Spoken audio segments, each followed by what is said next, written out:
We're driving downtown, foot pushed on the pedal. Move to songs we play together. Feel like we're on holiday. I got a feeling it's a good day. We're driving downtown, foot pushed on the pedal. Move to songs we play together. Feel like we're on holiday. I got a feeling it's a good day. Downtown, foot pushed on the pedal. Move to songs we play together. Feel like we're on holiday. I got a feeling it's a good day.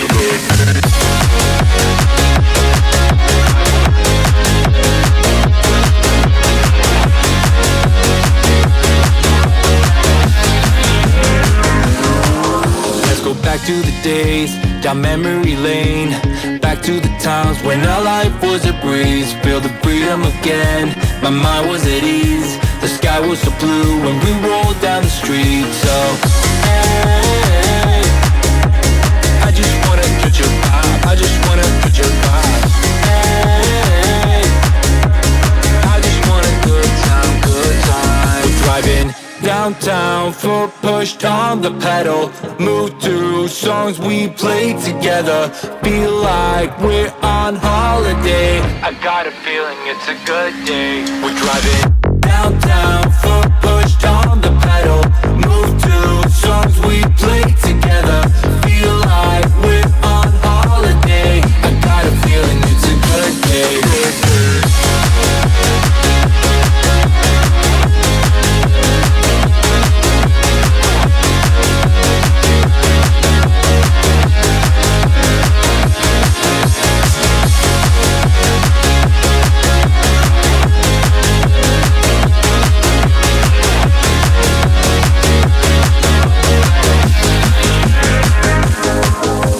Sun going down, living the dream.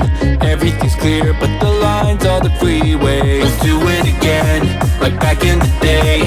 Nothing can stop us from living the feeling. Hey, I just wanna touch your vibe. I just wanna touch your vibe. Hey, I just want a good time, good time. Driving downtown, foot pushed on the pedal. Move to songs we play together. Feel like we're on holiday. I got a feeling it's a good day. Downtown, foot pushed on the pedal. Move to songs we play together.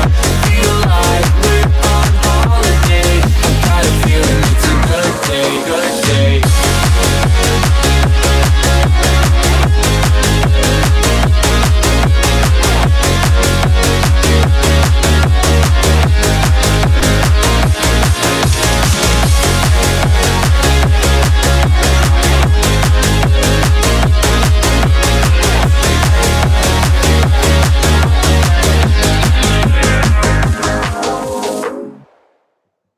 We're driving downtown, foot pushed on the pedal. Move to songs we play together. Feel like we're on holiday. I got a feeling it's a good day. We're driving downtown, foot pushed on the pedal. Move to songs we play together. Feel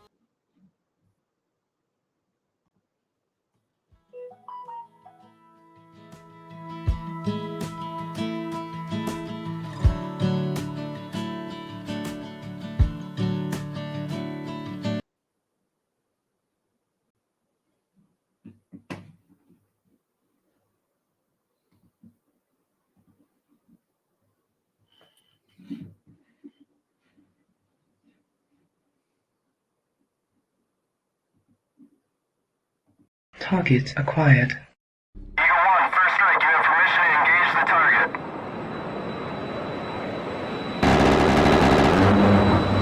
Warning: the following video contains explicit language which may be offensive to some viewers or inappropriate for children. The content within this video is intended for mature audiences only. All right, welcome, ladies and gentlemen, to the show. Good to see everybody, especially my man, seriously, Shelby out there having a great time, man. I'm guessing you didn't get to see very many episodes of the show while you were out there becoming a sailor, going through basic, becoming you're a petty officer now, right? Warrant officer, petty officer. I believe you're a petty officer. Yeah. And good job. I want to say excellent tidings to our man Shelby. Very good, sir. Very good. You found out your sister's having another kid. All right. Cool, man. Cool. That's a good time for sure. Welcome to everyone in the show tonight. Seriously, Shelby was first, which is awesome. Anson Knowles is out there, slinking about somewhere. K2 Keep On Trucking made it in tonight. That's good. And BIY is in the house. Good to see you. Seriously, Shelby throwing down a 50. Going to get TTS on that one. Seriously, Shelby donated $50, super chat. Sup mofos. Nice to see you guys after graduating boot camp. I'll be back after I settle in. That was weird how I did my face right then, but awesome, Shelby. Appreciate that, buddy. Good to see you, sir. Good to see you. Thank you very much for the 50. Makes my night, man. It really does. Actually, what makes my night is seeing you back in the chat, sir. Good to see you. Good to see you. Get settled in. Come on back anytime, man. Come on back. Wrongful Rage in the house. Throwing down some emojis. It is. It's good to see. It's good to see everyone, even though we're light tonight. I know Andrew's got a thing going, and CT's got a thing going. A lot of people got a thing going. It's Friday night. I know a lot of stuff's going on out there.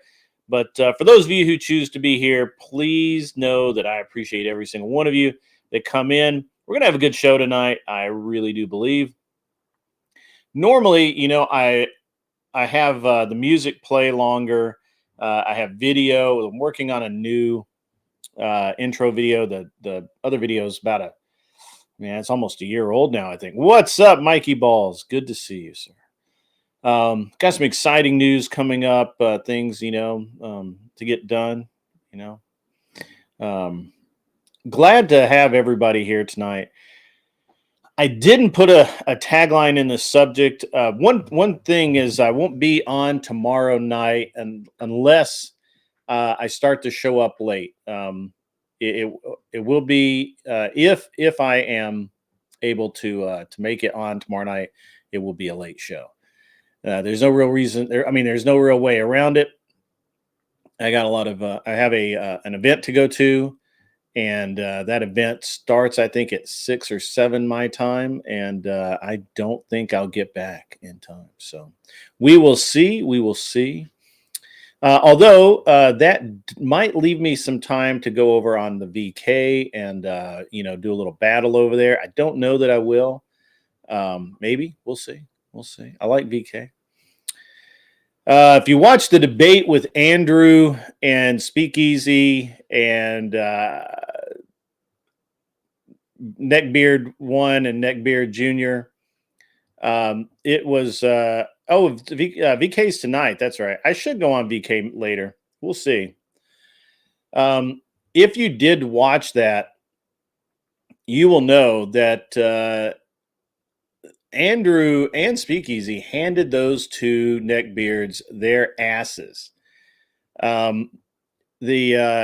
First of all, the Neckbeard Jr. was obviously streaming from his mother's bathroom. Obviously, that's the case. There's no other way that you have those particular items in that particular order in anywhere but a lady's boudoir and or the washroom for our Canadian friends.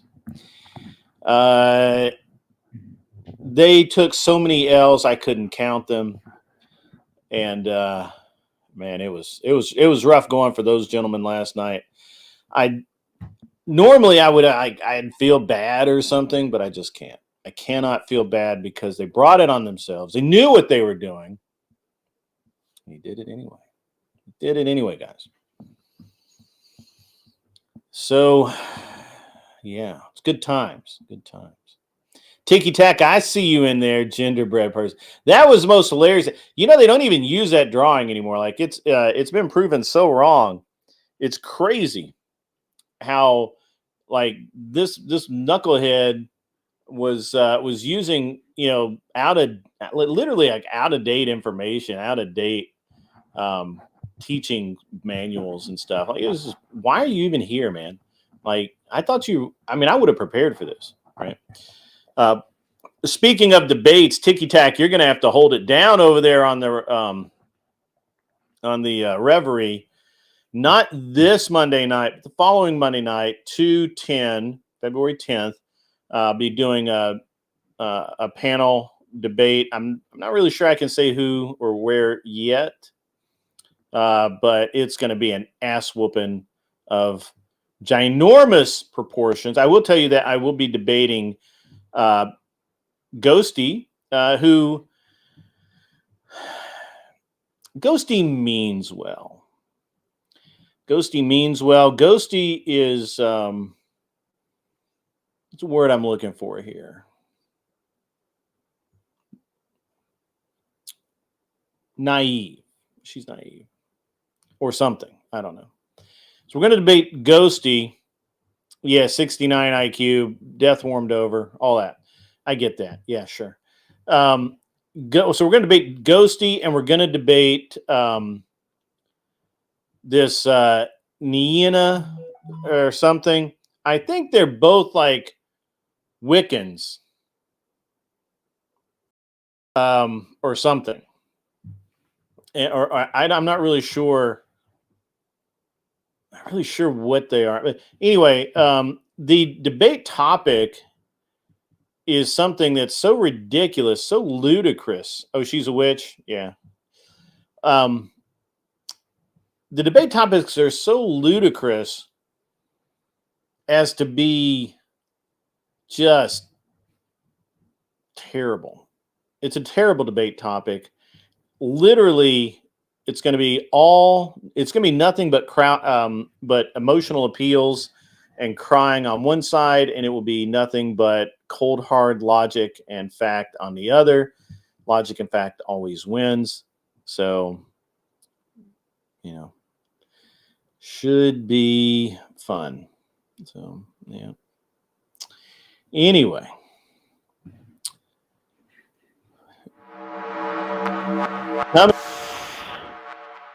What's the matter with good TTS? Why is it not TTSing? Dang it, man. I'll read it. Neckbeard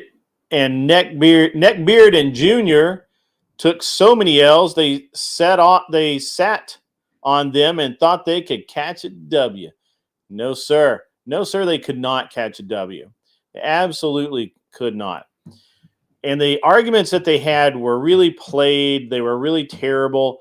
The one argument that they did make that I thought was kind of okay to make, right? Like it kind of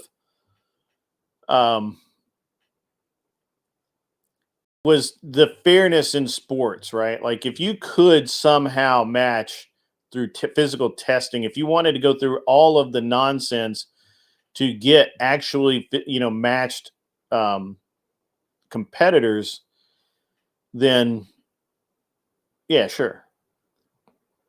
But that doesn't change the fact that when you have, male swimmers on female swimming, they're going to be faster. Everything else being equal, size, weight, everything. So it's just, it's just muscle mass. It's all of it. Fast twitch muscle response, all of that. It's all of that things. So I thought that those points were made very well. And, it was a good time last night. I didn't get to watch all of it. I was there and then I wasn't, and I was there, and then I wasn't. It was good. It was a good time for everyone. So we'll see. What else has been going on? Arthur Daya actually came in and made some comments in the comments of the last video, last show, the Thursday afternoon show, and she basically was talking about how that she had never heard anyone explain how to buy a business as I have. All right, we got more coming in. Ludicrous speed, go! Mr. Boulay and the Wow. Department of Mega Numismatics Maid, donated they've gone to $10. plaid. Super chat. Ludicrous speed, go. Wow. Ludicrous speed. It's Mega Maid, they've gone to plaid. Mega Maid. Interesting. Welcome, Mr. Boulay and the Department of Numismatics. Welcome, welcome, welcome. I'm glad to see you here. I was, starting to wonder if Mr. Boulay was going to be able to make it. He's been a busy man lately. I guess we're going to start off talking tonight. All right. Well, actually, let me hold on. I got to do this before Michelle comes in and yells at me. Listen, guys, the show is supported by my wallet, even though I do not need money to make the show happen. At some point, the show has to start making money to be worth my time doing it. In general, everyone likes to get paid for their work, and this is my work. I put time into these shows. I put money into these shows, and a little something extra helps. The gentlemen have been ridiculously generous tonight. That's awesome. But I do have to remember that, I do have to remind everyone that if you are enjoying the show, please send in a little something. If you can. If you can't afford it, please keep your money in your wallet. You need it more than me, and I don't want to get too far into it. But if you can, you feel like it, please support the show to the best of your ability, or to the best that you enjoy the show, or whatever. Everybody likes to be the best. And now that I've given my grift speech, I'm also going to give a conduct speech. One of the things, guys, that this is a show where, for the most part,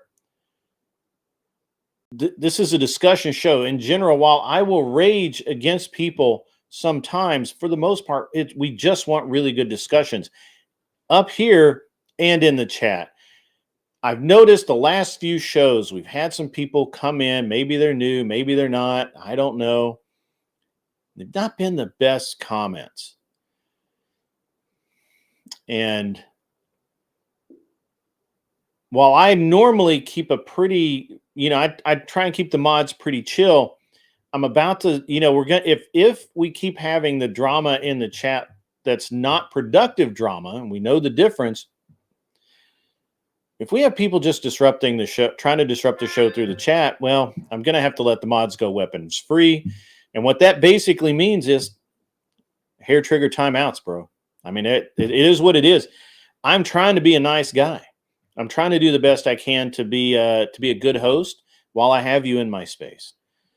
But at the end of the day, the show cannot get the show can't get pulled off topic. What you guys are doing in the chat needs to positively affect what's going up on screen. It just has to be that way. And if you just absolutely, or you see somebody come in that's doing that, well, let them know, because I will let the mods go weapons free. The Raging Patriot, mostly it's Spicoli coming in, kind of spazzing out. And I think he's really trying to trigger Imperious. And I don't know that he's not in here right now. I don't know, because he has like a million aliases and shit like that. So mostly it's just him. Jack hasn't been around. Obviously he's banned. But anyway, again, I like to be a nice guy. I really enjoy having the mods be nice people, but we will not tolerate I try and be a nice guy. I didn't say I was a nice guy. I said I try very hard to be a nice guy. Don't make me me again. So anyway, ladies and gentlemen, please do that, because again, the mods love nothing more than to crack heads, break skulls. They love it. And I barely restrain them, to be honest with you. So I'm just friendly advice. Just what it is. $5 comes in from the Raging Patriot 1776. Thank you, sir. Witches are bitches. If she floats, she's a witch. If not, she was a very poor swimmer. LOL. Stay in the kitchen and quit your bishing. Make sandwiches. Don't disagree. Don't disagree. I know Mikey Balls has a technique of just kind of being that funny guy and then just getting them to kind of be like, fuck, I'm just leaving. So I don't know. Mikey Ball's going to time you out. Well, so guys, one of the things is that one of the things the mods are not really allowed to do is just time people out randomly. I know that in some channels, that's kind of a fun thing to do. Here it is not. Anyway, enough with that stuff. But anyway, I just noticed that we had some troublemakers coming in. It's usually during the day show. Still have to talk about it during the nighttime show. All right, ladies and gentlemen, let's get into the subject of the night. First of all, congrats to Seriously Shelby, my man. Now that we have a few more people in here, congrats on graduating basic training. I guess he's a petty officer now in the Navy. He is headed to A school. I forget where he said he's going to go to A school, and I wouldn't tell you anyway. But he just finished up. He's on leave. It's his first leave. And now we're going to have a great time. So everybody congratulate Seriously Shelby, man of the hour. Yeah. Good times for that guy. Anson Knowles is in the house. Anson, I'd like you to come up on stage if you don't mind, because this is going to be right up your alley. And somebody could I didn't put the link in the mod. I'll do that now. I will do that now. I do apologize. I have been remiss in my due days. But, yeah. I hope everybody's having a great weekend. I've had a very busy week. I've been juggling a lot of different things.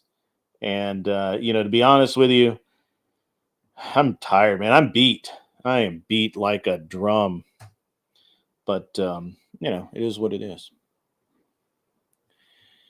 And, yeah. All right. So let's start with, guys,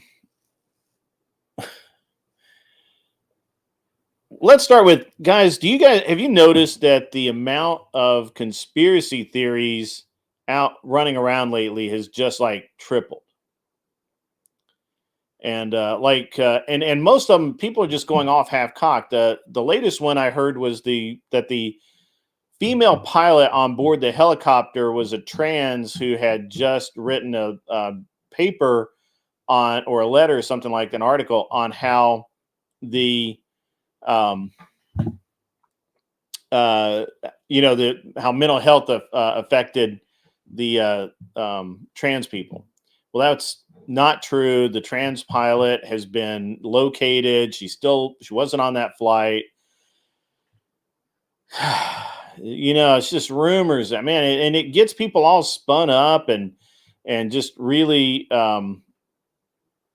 it just really gets people spun up when the actual truth is, honestly, Ticky Tack, I do believe this is correct. I believe the FAA has admitted that that there was supposed to be two controllers in the tower. There was only one. There's only one controller because the other controller had gone to get dinner, leaving an unqualified female controller. I do believe she was black. I cannot confirm that. I do not know that for certain.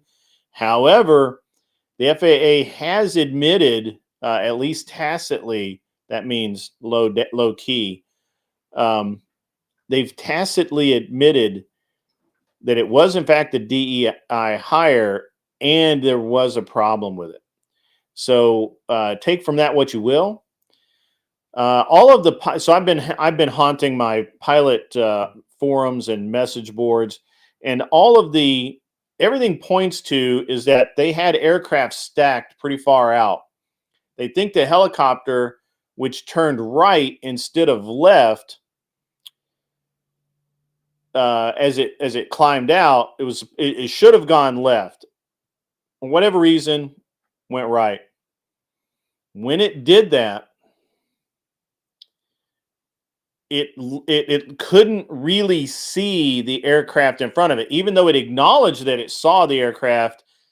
They now think that the aircraft that a helicopter actually saw was further away and higher because we don't think that they could actually see the aircraft that it hit. Obviously the angle of descent on the jet, you're not going to see that helicopter rising beneath you very easily at night, even with all the lights and everything on. It's a tragedy. It is something that could have easily been prevented and is prevented every single day by having the correct measures in place. Mostly, to be honest with you, just having 2 people in there to manage the workload, which was not the case here. They did not, in fact, have 2 people that could manage the workload, is what it is.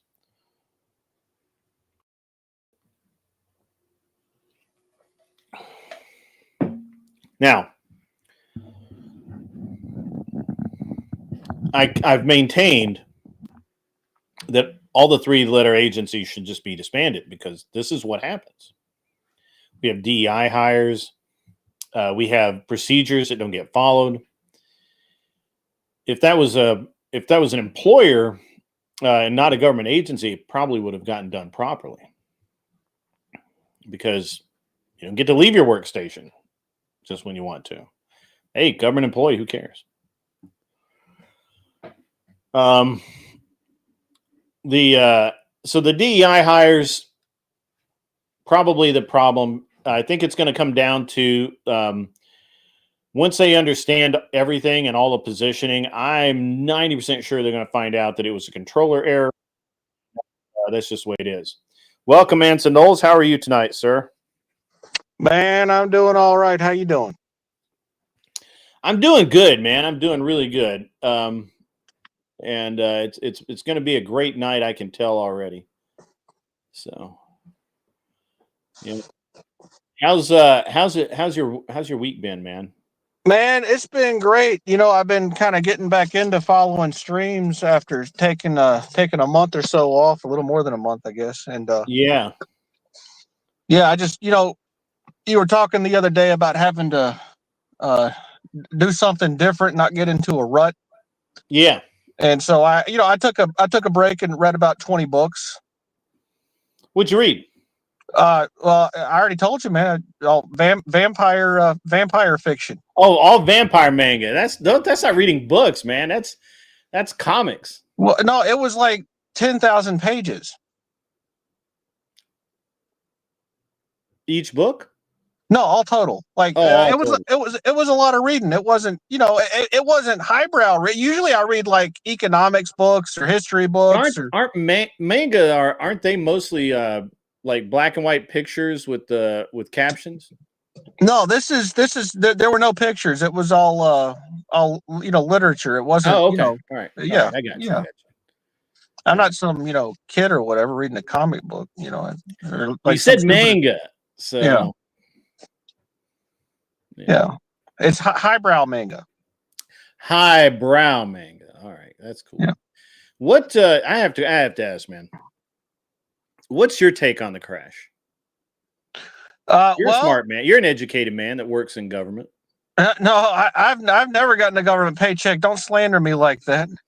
No, you work with the government, I guess. Well, I guess it's close enough. Yeah. No, the crash was what is it? The fog of war. Nobody knows what's going on. What is known is the helicopter wasn't where it was supposed to be, and it's not where it said it was. That's too. It's. There's no problem with where it was, other than it said it was somewhere else. Yeah. So if you're flying an airplane in a densely, a dense traffic area, Yeah, if you're basically, if you're doing something like that, you better make sure you're doing the right damn thing, and if you're not, then you're causing a problem for other people, and that's what they did. They caused a problem, and I don't know, like so I'm not in the military, but Mhm. all of my immediate family and extended family are. I just didn't go into it, so having talked to my family about it, from what I'm told, the military is full of idiots, and these people are probably just idiots. Yeah, I mean, they're not. There are gems buried amongst piles of shit.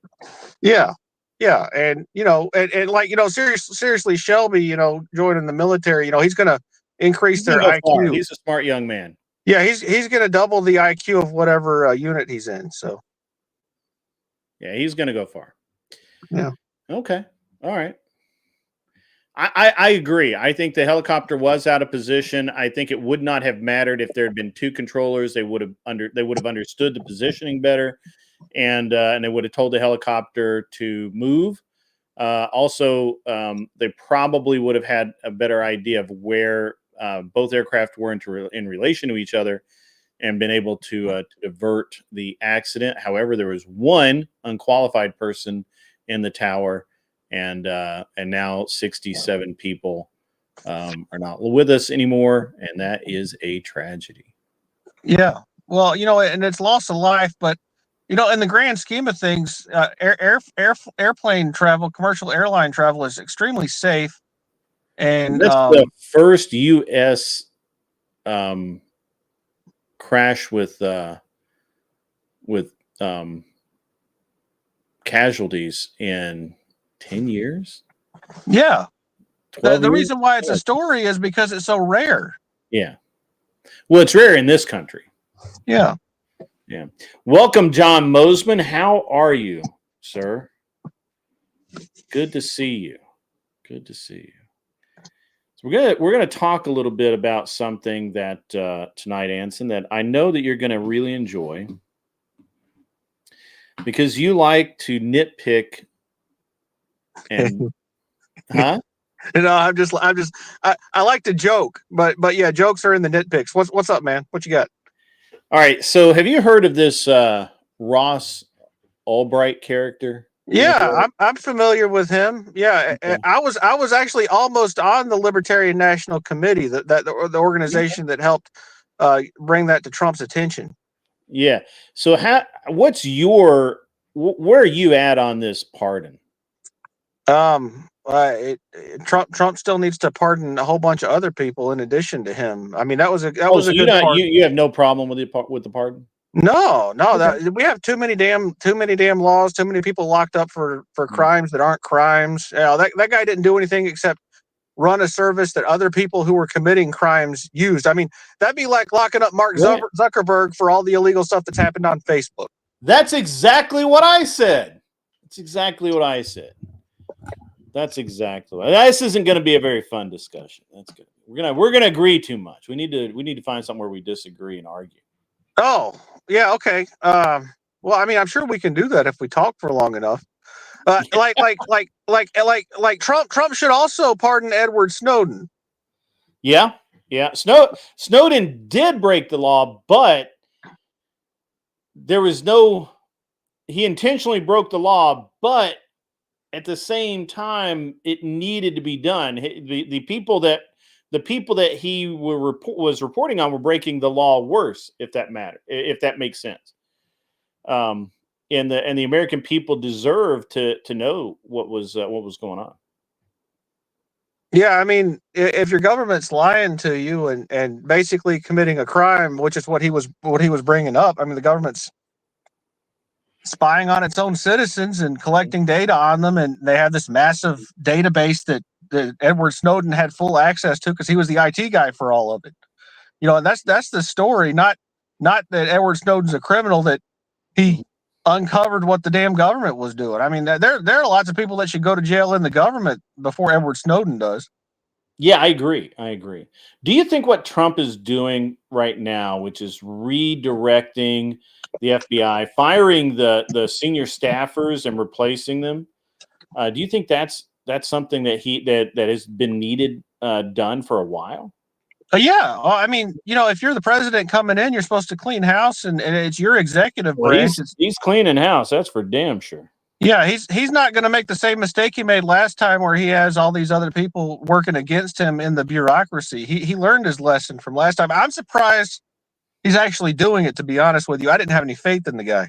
I know you didn't. We talked about that beforehand. Mosman, if you want to grab the link, sir, you're welcome to come up. We'll chat a little bit. Yeah, I'm in that same boat. Well, actually, no. So I was one of the ones. While I'm not a true believer in Trumpism, I 100% believe that Trump's nature is to fix things that he feels are broken. The problem, I felt like last time, and I kind of knew this was going to happen last time. I just really hoped that it wouldn't. But he believed too many people. He believed that when they said, "Hey, yeah, we're going to do this," he thought they meant it, and they didn't. And they just would randomly fuck him. Like, honestly, Mattis, right? Like Mattis was, Trump says, "Hey, we're going to end this war. We're not going to keep going." It's Mattis like, yeah, that's what we're going to do. And then when it came down to, let's get the kids out of there, General. Remember what Mattis said? Yeah, Mattis said, "Fuck you. This is wrong. You can't do this. It's wrong time. We have to stay. We have to fight. We have to," and there was no reason for it. Yeah, he well, 100% with Trump. It wasn't just Mad Dog Mattis. Oh, Rex Tillerson, you remember him? He did the same thing to Trump. He screwed Trump over. Yeah. Well, literally everyone screwed Trump over in his first administration. Now, I'm not going to agree to see him being so. I think that's why he's being so hard nosed now. Do you think so? Do you agree with that, or would you argue with me on that? I think that the first time, Trump went from being a businessman and a public figure and a celebrity to being the president, which is, it's a massive shift, right? And I don't think he understood how the system worked the first time around. I think Trump would do a whole lot better, with his second term, just because he knows what is required to actually be effective, and he'd be much better with a second or a second term after this, like a third or a fourth term. Well, let's hope that he gives. Hopefully Vance follows his lead, and we can get Vance in as the next president. Yeah, Vance will be good for president in 12 years after Trump's third and fourth term. We can't do third and fourth terms, Anson. I know that you want to, but we can't do it. So, John Mosman, welcome to the show. How are you tonight? Good. How are you? I'm doing well. I don't know about Anson. Anson, I think, is broken. Well, we're all broken at one time or another. Yeah. Old Joe, you were correct. Trump got screwed badly, through his by a lot of the people he had working for him, right? Like not just the tapes and the recordings, but also just he would tell him, "Hey, go do this," and they'd be like, "Yep, okay, we're gonna do it." Yeah. And then nothing. And then a lot of them back talked about behind his back, and yeah. And and so I think what he realized he hopefully realizes now versus the first time is, you can't have anybody from the swamp in your cabinet. You can't, you're going to have to completely clean house, because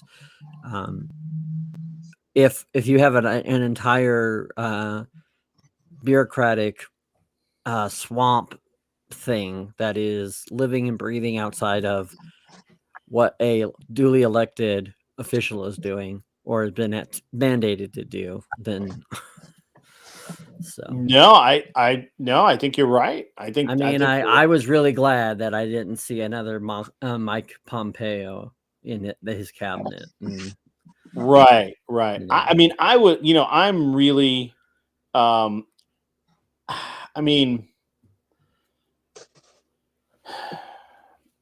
it's kind of warmed the cockles of my heart. This specific administration, he came in and right out of the gate, he did exactly what he said he was going to do. Yeah. Like, Oh yeah. I He's mean, he's playing around. all of it. Yeah, I mean, like he didn't mince words. He did not. There was no BS. It was just straight up. Hey, you fucked up. You're out. You fucked up. You're out. If you want to keep your job, this is the way we're doing this. And if you don't want to suffer the consequences, you need to toe that line, pal, because that's what's up. So I'm heartened, if you will, that Trump has come in this way, right? I've been I've been watching I had hoped for it. I was a little concerned. I think everybody was, but I think we're good. I think everything, the way he's treating the FBI, I think the FBI is scared shitless he's going to disband him. Like, I seriously think they're like, fuck, we're, he better feel like we're necessary. Well, FBI is an illegitimate organization. The Congress refused to create that entity. That's true. And the president, I can't remember which one it was at the time. It was in the early 1900s. Roosevelt. The president basically created the FBI during a recess and basically dared Congress to do something about it. Yeah, it was. Wasn't it Roosevelt? No, it was before Roosevelt. It was around the time that the income tax passed. I can't remember who the president was at the time. I think it was Roosevelt's first term. It was Roosevelt because the FBI technically started in 1908. It was Roosevelt's first term. Yeah, old Teddy. No, Franklin, wasn't it? He tasked Attorney General Charles Bonaparte in forming it, and then it had because the other thing was Congress initially blocked the Justice Department from using employees from the Treasury. That was one of the big things they did, was to ban Treasury employees for the organization, because a lot of the people who were working for the Treasury at the time kind of were wearing dual hats in that regard. And even then, that's actually why when the FBI was going after Al Capone, they actually had to bring on a dedicated Secret Service agent to help with the Treasury, who was on task with the IRS. So they had like an IRS guy, and they had like a Secret Service guy that worked with the FBI to bring him down, because they didn't want this kind of agency mingling. And then if only they would have seen what had happened underneath the Department of Homeland Security, that all went away. It all became one mess. Yeah.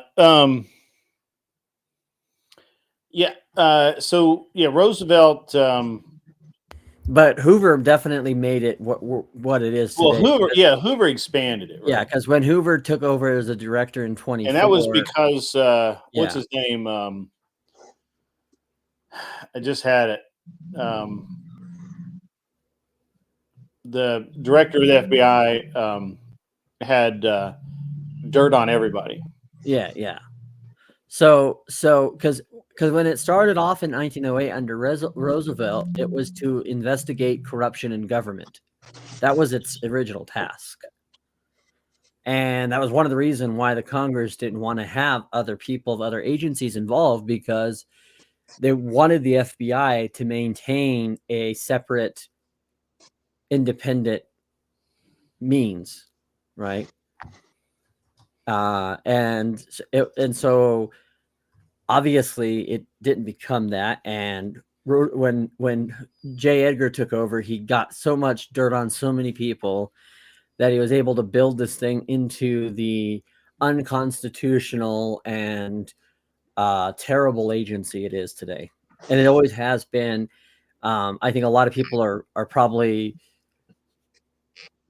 forgetting all the bad stuff that's happened throughout the FBI's history. You know, and so it's not just something that happened under Trump. You know, I mean, I think about the FBI going to Ruby Ridge. That was a shit show.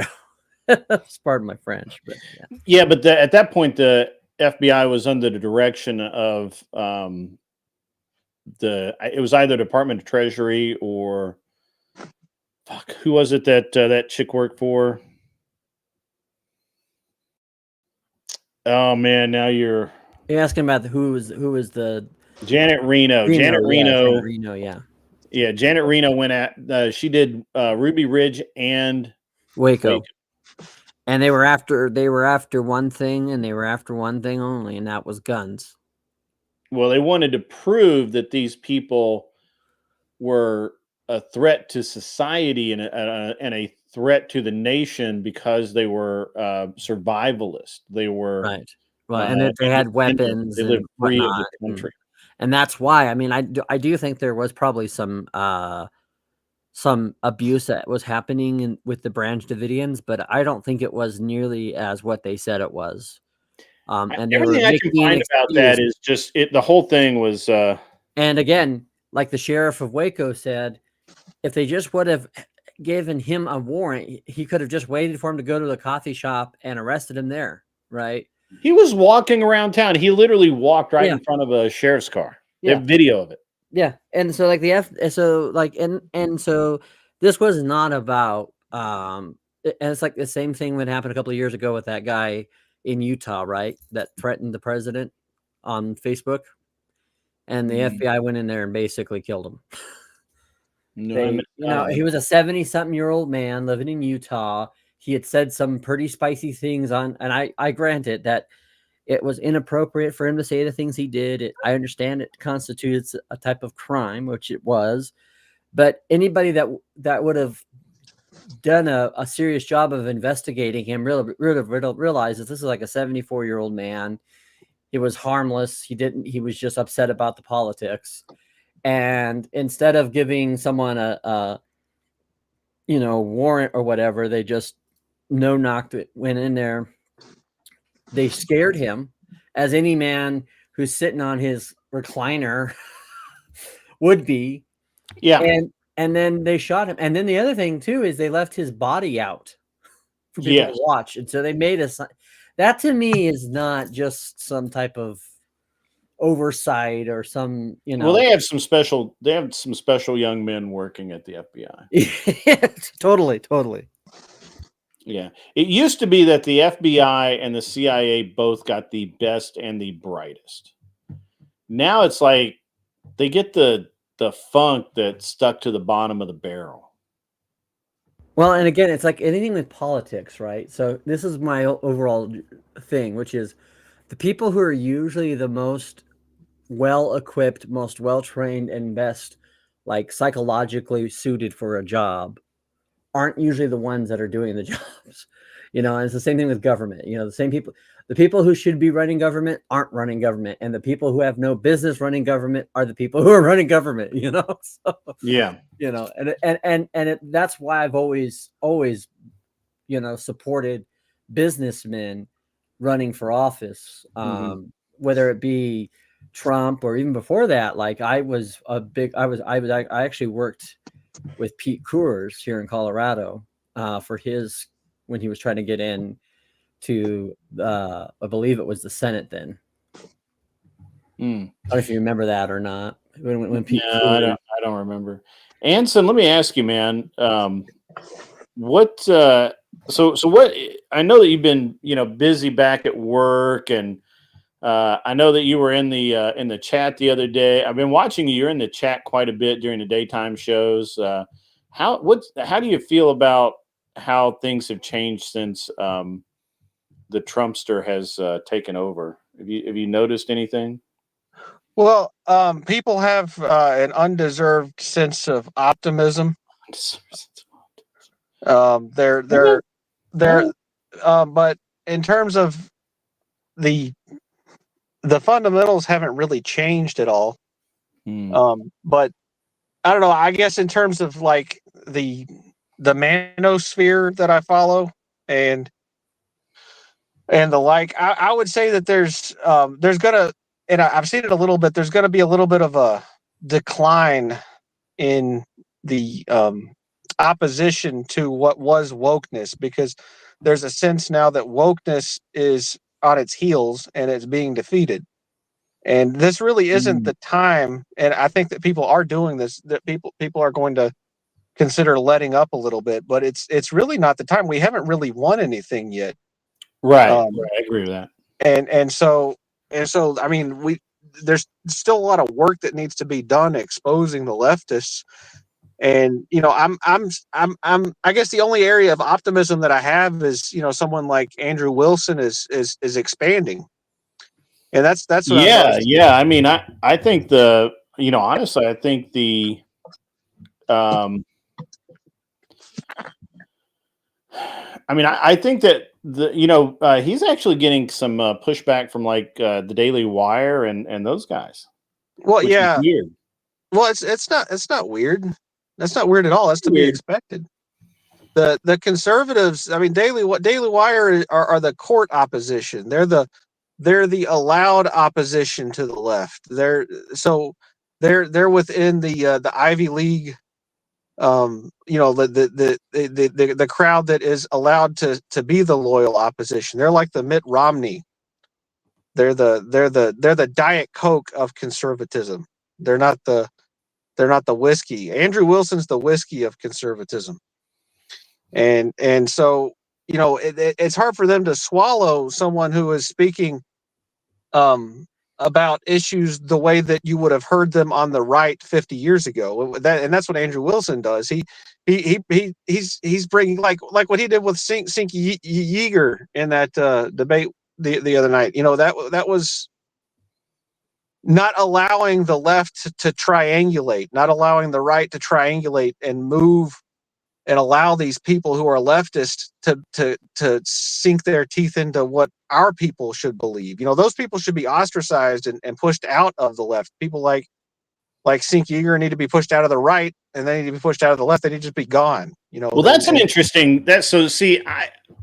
Where I see, like, I don't actually have a problem much with Shapiro and Walsh and those guys.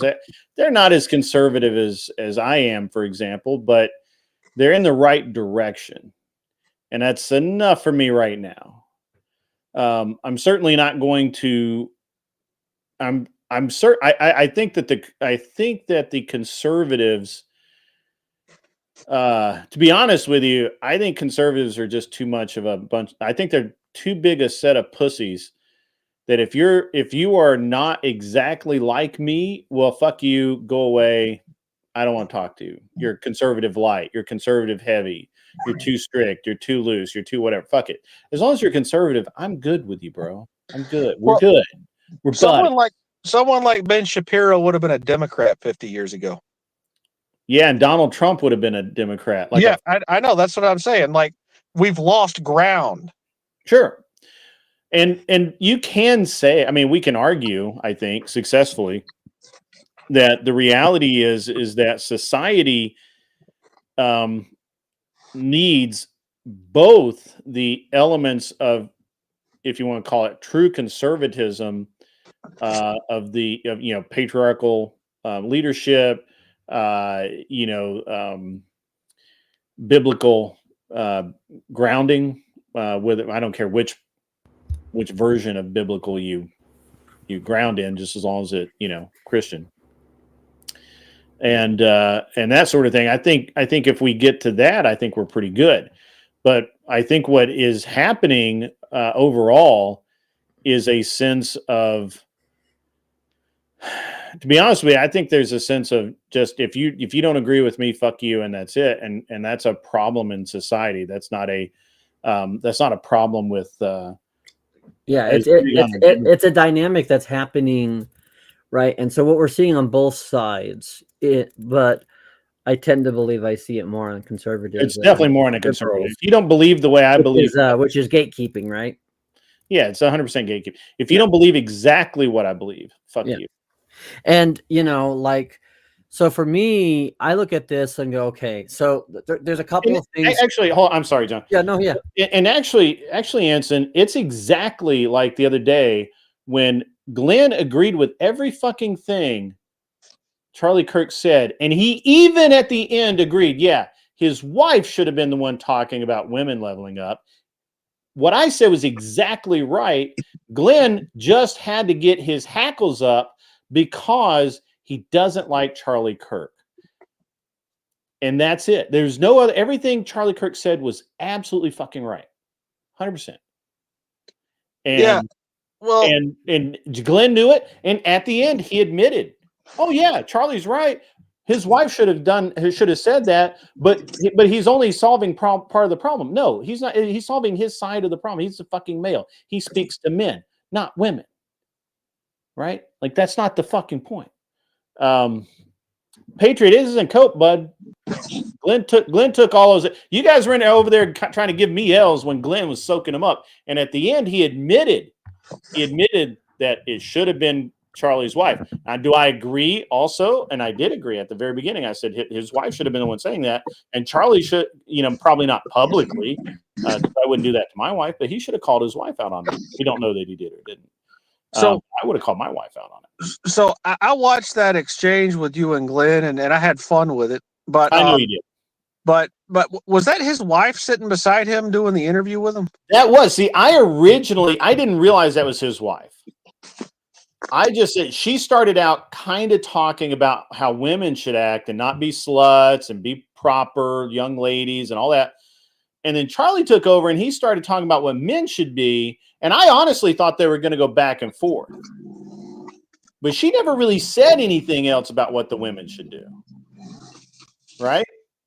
What I saw. Now I did have to pop in and out, so I may have missed something. But what I saw was her starting out by saying, yeah, women don't need to be sluts. They don't need to be promiscuous. They need to be more biblical. Women can, do this. Women can do that. They don't have to act like that, whatever the fuck it was.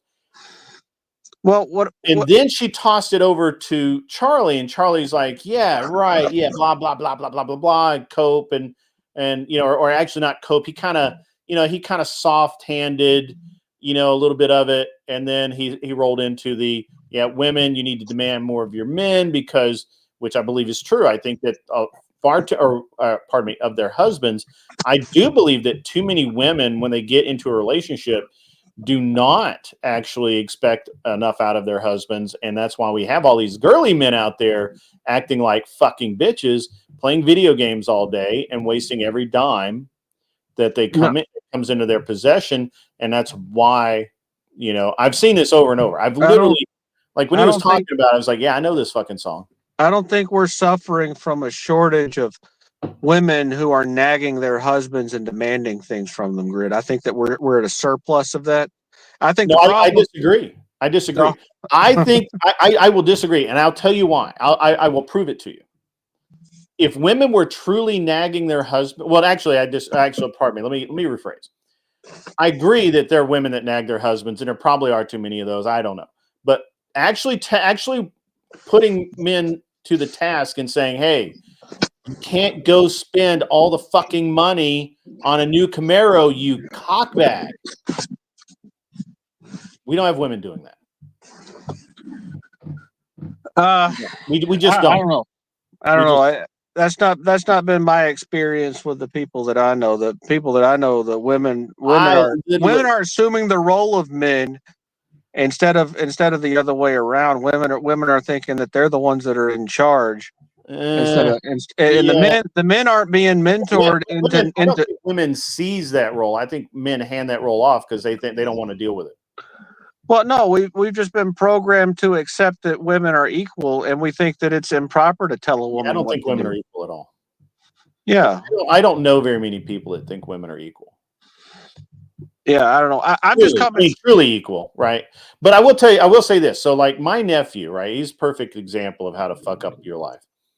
My nephew had his girlfriend, fiance, whatever the fuck she was. They were living together. Now he had all the money in the world, that he needed when he lived in a $500 a month, actually lived in a trailer on this lady's property, paid her $500 a month, helped down around the property.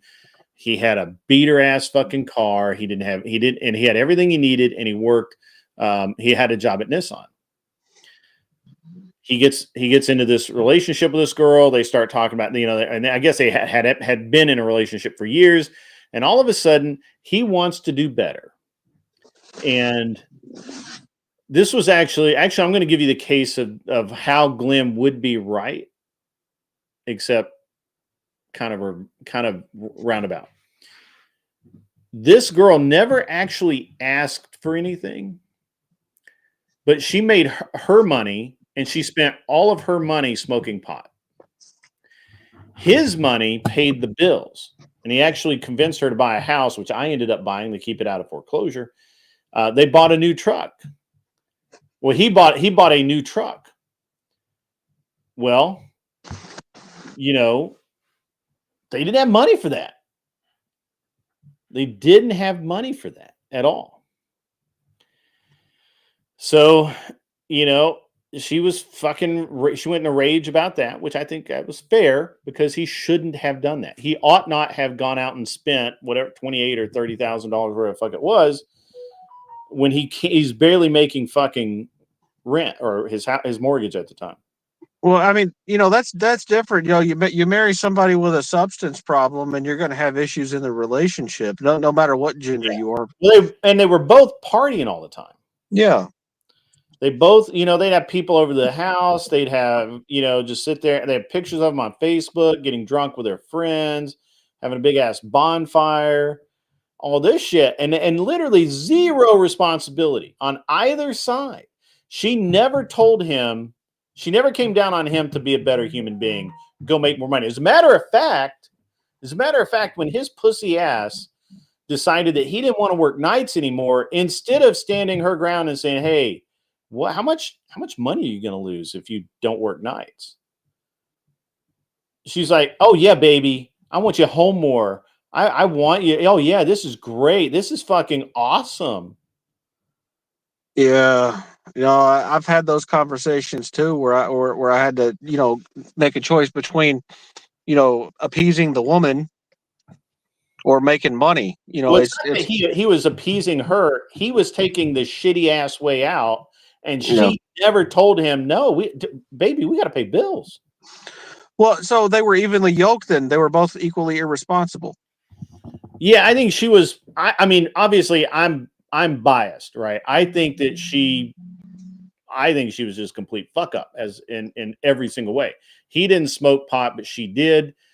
She made no money, and he didn't care about her. Obviously, men don't care about women's money, and so he didn't care that she spent her little $50 a week paycheck on whatever. But I told him point blank, I'm like, I would not fucking deal with that. You need to, first of all, you need to get your shit together and start paying your damn bills. And second, you need to, if she, whatever she makes a week, that should go into the till, and you spend it on your bills and get your shit together and get out of debt. Neither one of them fucking listened to me. And to this day, he's still doing that shit. Just a different woman. They never demand this motherfucker level up. I have literally told him multiple times to grow the fuck up and be a man. You know what he does? All right. So his woman has a house. His woman has kids that are older, I guess. His woman, basically his paycheck, while it matters, doesn't matter that much. So he went out and fucking bought a Harley. Now, this irresponsible motherfucker just doesn't give a shit. He doesn't give a shit about anybody. And the women in his life are not holding him responsible. And so they take as much of the burden as they can. And then his dumb ass gets pissed when they can't pony up the bill, and then he fucking moves on, which is fine. I hope he does. I hope they kick his ass to the curb. I honestly hope this motherfucker goes bankrupt, to be honest with you, because he deserves it. He's a dumbass. Yeah. So I mean, obviously, I also think the women are dumbass too. But I don't expect that much out of women. My problem is you motherfuckers keep expecting women to be more, and that's stupid. That's dumb. I can't believe anybody's that stupid. it's not the woman's job to turn someone who's a man or turn a male into a man. That's not a woman's role. You can't lay that on the now. The woman is supposed to do what the husband says and obey the husband and provide You an like what environment. Raging Patriot says here, by the way. I'm sorry. Yeah. I hate to interrupt you. I'll let you come right back to it. I promise. I'm very sorry. Where the fuck is my? There it is. Oh wait, I got to scroll on this screen. I got too many screens up. God damn it. Where are we at? Fuck. That is a great fucking observation. So honestly, this chick didn't buy purses and shit. But in his in Raging Patriot's life, tell her not to buy stupid ass purses, shoes, makeup, nails, pedicure, Starbucks, and so on. My Camaro kept me out of the bars and home, working on the house and weekends and on my hobby.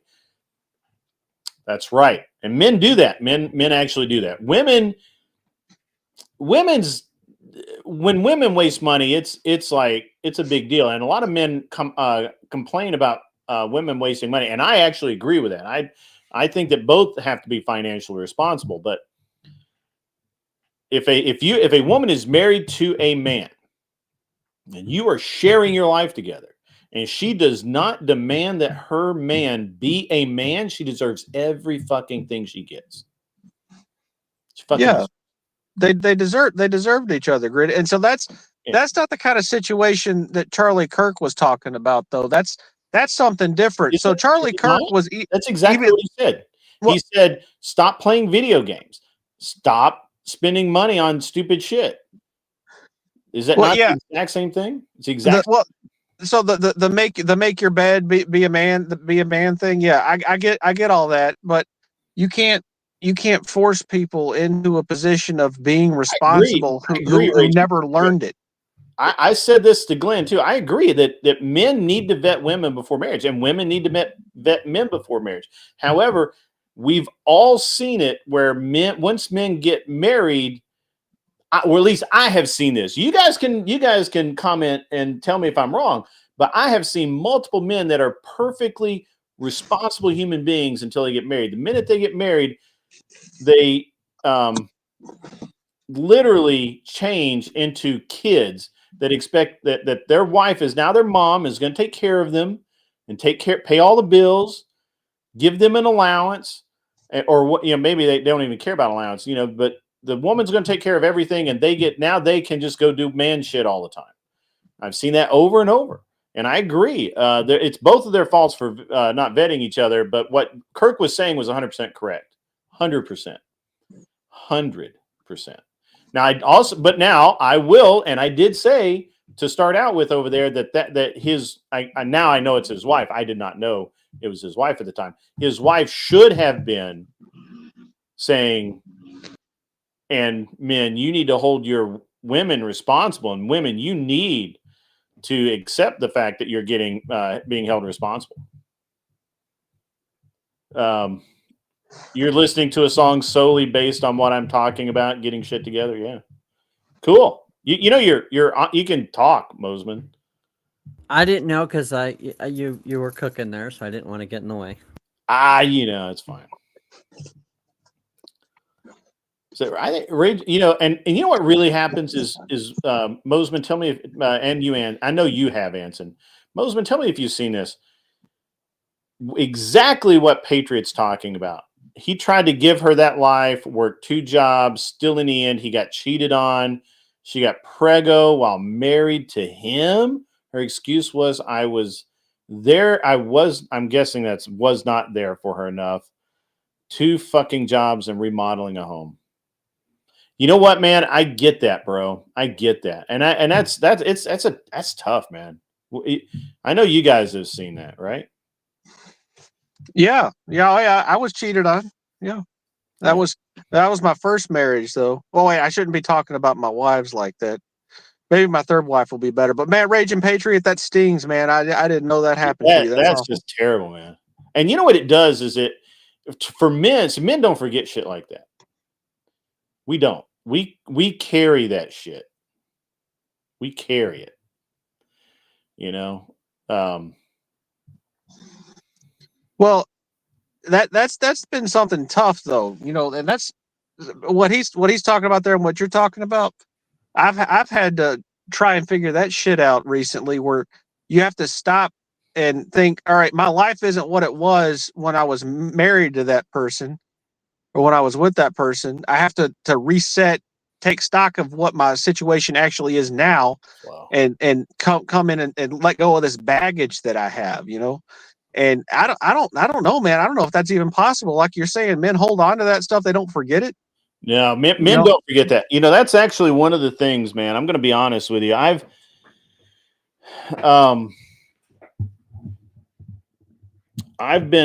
really, you know, I've known a lot of men who have had shit happen, right? And I'm just, man, I tell you, so if a man fucks a woman over, generically, they just move on to the next man. It's interchangeable bodies, right? A man gets fucked over by a woman, and that shit, especially if he really trusts her, like they got married and all of that shit, bro. It will fuck a man up. It will make him bitter in ways that they've never even thought about being bitter. You know, and it's tough. I actually read a thing once where they said that most women go their entire lives with one foot out the door. And I almost believe it, man. I really do. Yeah, I believe it too. If I didn't see that, I would believe it 100% if I didn't see it in my wife. Because she's not that way at all. She's 100%. Yeah. I said most. I think most women go through life. Yeah. But with one foot out the door. I think part of that too goes to the fact of, you know, and I think about this whenever you talk about relationships and you talk about why men cheat and why women cheat, and I think, you know, men are always curious about the grass being greener on the other side, because men at their hearts, even the manly man, the most mechanically thought man, men have dreams, right? They have bold dreams, and men are big picture thinkers, and so I think they think about what that would be like. And when it's easier to think about that than dealing with the crap at home, that becomes even more the case. For women, I think there is definitely an issue of uncertainty that they have because they're so flighty, and their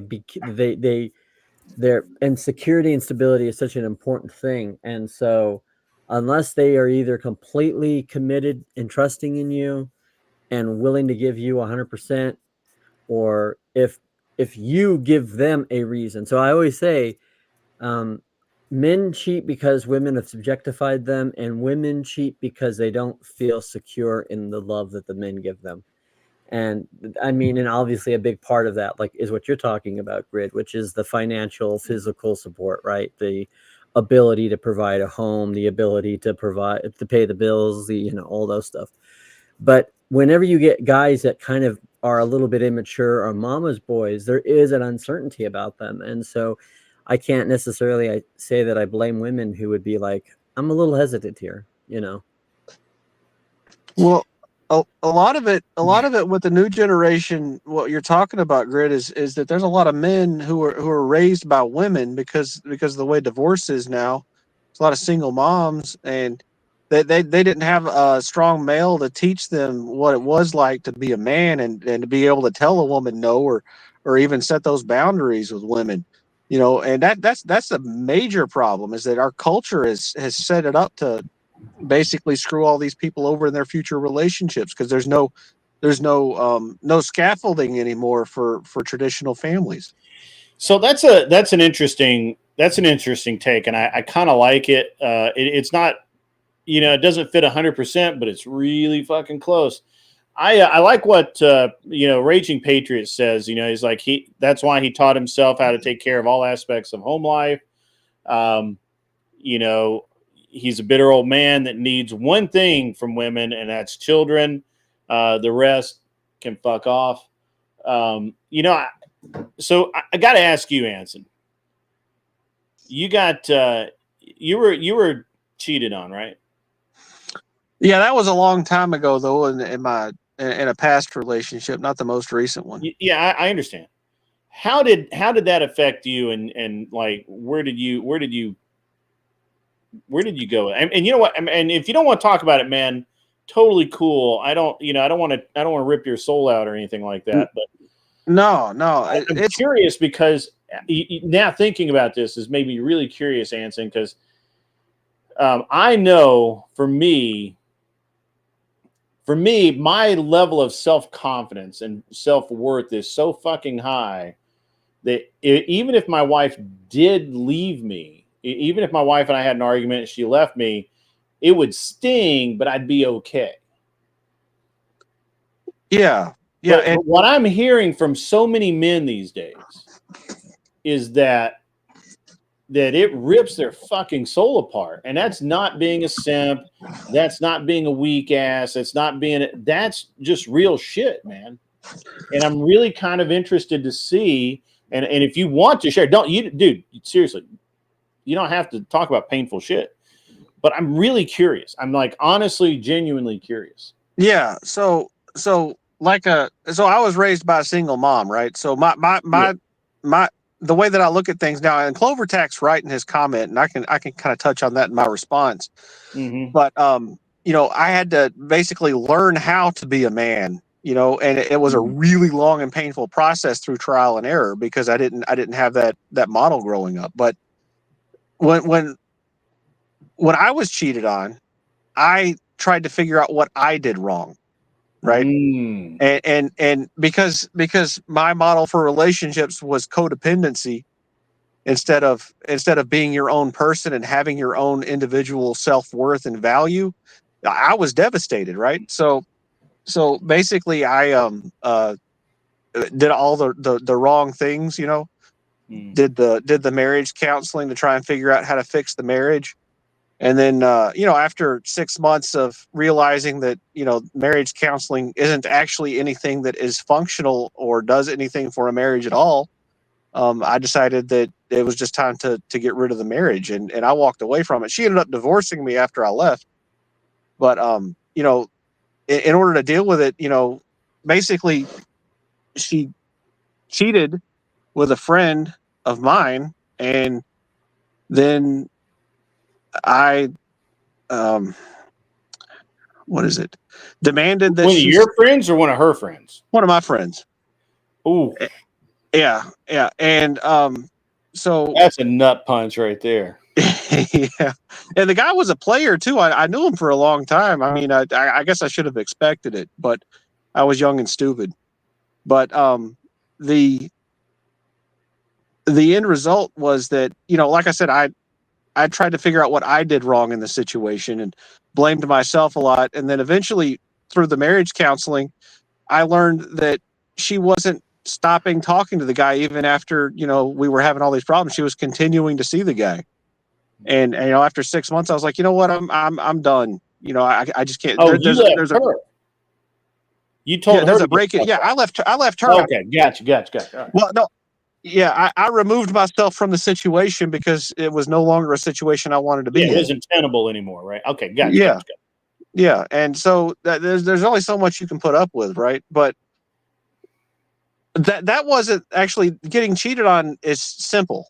It's the other person's made a decision that they don't value you, so it's super clean and super easy. The hard part is when you're in a relationship like the marriage that I had the second time, which is there isn't the infidelity. It's just a slow, painful death through, continued loss of respect. And that. Okay, I gotta ask, man. You were losing respect for her, or she was losing respect for you? She was losing respect for me. I don't even know if she ever really had it, to be honest with you. I think that she my didn't respect your codependency. career. She didn't respect what you how you talked? What was the lack of respect over? Well, no, it was just the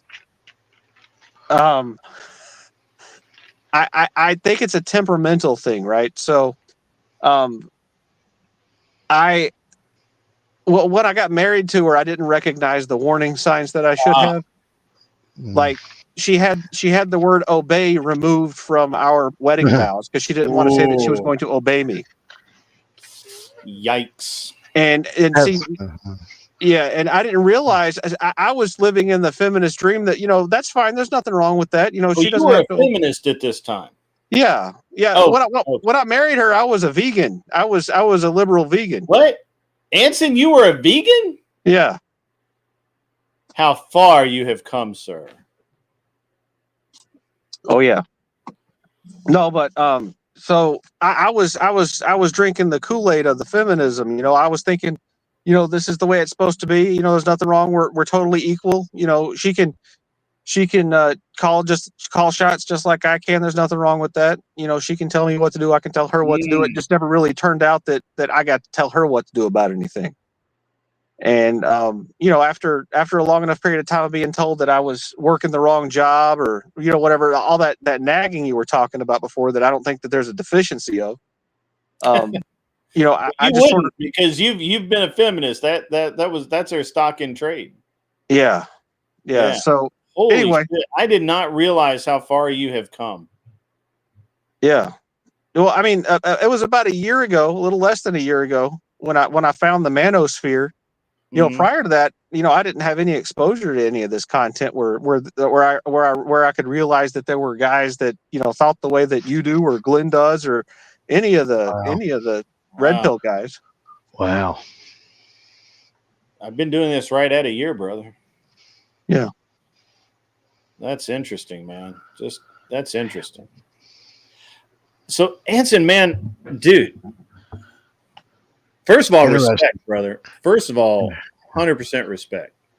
So, do you think that the reason that you're banging the shit out of your old lady now is because you've become more patriarchal, that you don't take her shit, that she can see the change? Yeah, like the best thing I did was right after we, got divorced was me hooking up with another chick and just being totally honest with her about it. I wasn't even trying to rub it in her face or whatever. I was just being like, hey, I got a girlfriend now, and we're knocking boots. And that drove her nuts because she didn't think anybody wanted you, Anson. Yeah, that's it. And for women, I don't know, for the kind of women I guess I attract, it was, women find it desirable when another woman finds you desirable. Yeah, absolutely. Yeah. 100%. Yeah. That's not just you, brother.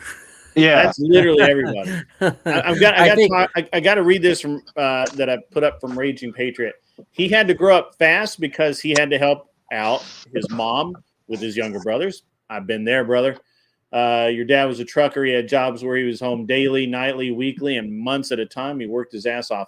My stepdad worked his ass off too, and I was in that same boat, man. I can name that tune in 3 notes. I promise you. So that's awesome, man. That's awesome. The Mikey Ball says I've become his #1 favorite watch. Man, salute, Mike. Man, I appreciate that, dude. I really do, especially from another content creator. That's awesome. And he says the mother of his child, who's an actual 10 out of 10, hates every single woman I get with. Yeah. It's weird how that works, isn't it? It is how it works. Wow, Anson. So you understood then when Kirk was talking the other day about how, on the one hand, the men you were expecting his wife to say something too, weren't you? Yeah, I mean, well, I didn't realize that was you were expecting somebody to say something else, right? Yeah, well, I don't know. I guess the reality that I've known has been not like what Kirk has described. Where Kirk's in a situation where he's an apex male, right? He's at the top of his game. He's got a different set of women that he's got experience with, and his worldview is totally different than the vast majority of other men. And so his information is good information if you're another apex male. But for guys like me, who are just a normal guy, fuck him. Yeah. Yeah, I mean, to some degree, I think that's right. And I've said that before too. So it's interesting because, you know, I've had a different experience than a lot of other people have had with women. And it took me a long time to recognize, to be honest with you, that not everybody had the experience I had. Like, you know, like they just hadn't. And they weren't used to being turned down 20 times, but getting that 21st one was amazing. You know, or they, you know, or just, you know, spending 2 weeks, you know, kind of investing some time into a woman, and then her just kind of like being like, you know, I like this other guy. And then you just being like, fuck it. That was, whatever. Who cares? I never realized until, honestly, I didn't realize until I started my own shop and started watching my employees and their relationships, how really good I had it and how fucked up right the world is. Yep. I never knew, dude. Honestly, I never knew. I actually didn't think so I'm listening to people talk about how they work so hard to get laid. And I was like, I could go out any night of the week I wanted to, and I could find something. It may not be the best piece, you know, but it would be a decent piece. And it was, so it took me, it took some re-education on my part, to be honest with you. You know, and so I have one of the reasons I have such a different way of looking at all of this is because I come from it from kind of a Charlie Kirk viewpoint, but I now see it from other people's view side, because again, I've watched my employees literally cry in the parking lot because their woman is pissed at them and they can't come home. I literally had to break down and into tears because his woman was pissed that he was going to work overtime. And the only thing he wanted in life was to make his wife happy, or girlfriend, whatever the fuck she was to make her happy and put food on the table, good food on the table, and make sure all the bills were paid. And to do that, he knew he had to work overtime. And this bitch is on the phone with him, tearing him a new asshole. And he's begging her. He's like, baby, I got to go. You do not understand. The man that owns this business does not play. He will fire me. I will be unemployed. I need this fucking job.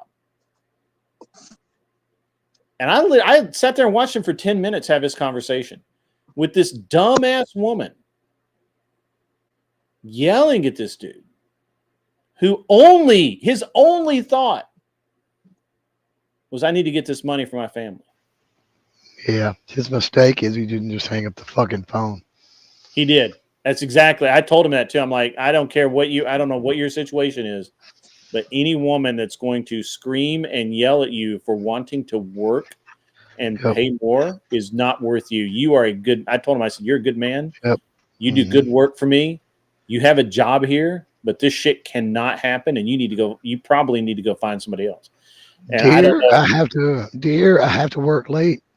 I'll see you when I get home. Click. Yeah. Clover Tech, man, you've obviously been screaming at people on the internet. Dude, today is not a good voice day for me, bro. It's all right, man. It's all right. Good voice day. But I'm trying. Right, man. You don't have to stay up here, man. Don't feel obligated. You're okay. As long as I don't have to talk a lot, I'll be okay. All right. Well, Mosman will make up for it. I find all of this interesting because I'm in a unique, what I think is a unique situation nowadays, right?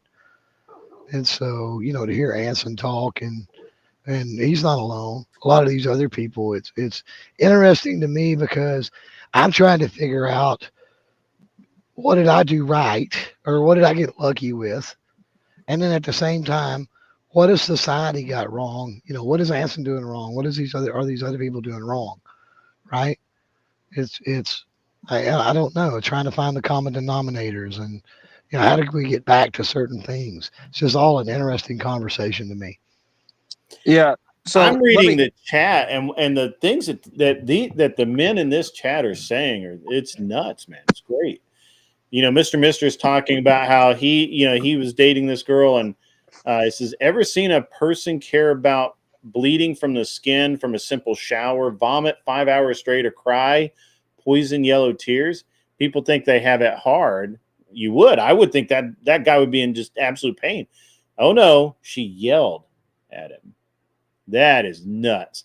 But I've seen that too, right? Like I know. Oh, she was your wife, dude. That's rough, man. See, I can't get there from here, man. You guys, I wish every one of you find a great woman. I honestly think that I agreed with Glenn that the women need to be told to level up, but they will never listen to a man telling them to level up. It has to be other women. They just won't, like we get, how many women do I get in this show? Like 5, right? It's all men. And we're over here, and I don't want to necessarily commiserate, right? Like I want to help everyone. I want to listen to your stories. I want to hear all of it. I don't know that another woman helps them level up. Well, women I tend to think more like an experience or a situation has to cause them to level up. Yeah. Right. Yeah. Most women that I have met, it's taken a literally life-changing event for them to open their fucking eyes. Right. It's a necessity. Right. Yeah. Yeah. It's they crash their car, they run out of money, the man that they've been abusing for 6 months just walks out the fucking door and doesn't come back. All of the above. And but it's women that have to be brutal on other women. So what I'm hearing, Grid, is that whatever woman I get with next, I got to help her meet bottom. You might have to. You might have to. I've got Raging Patriot has been a member for. He's celebrating 7 months. I've got to get this guy a badge. Grift, you peasants, and grift like your life depended on it. LOL. A great 7 months here, Grid One, and many more to follow. I'm growing as a man via this. Wow, I'm fucking truly humbled. I might actually fucking cry. Bro, that means a lot, man. I really appreciate that you saying that. I really do.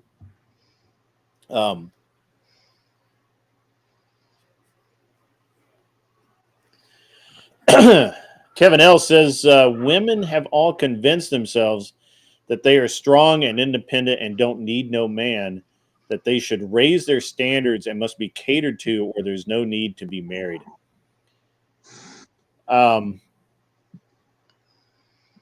That's largely true. I mean, they have convinced them, but it's that part of it's actually, I think, easy to dissuade them of. What's hard to dissuade them of is that they're always right. It's easy for them to come to grips with, hey, you know what? I do need a man. Yeah, part of the I don't need no man, I think, is because they have no men showing them what fucking men bring to the table. That's true.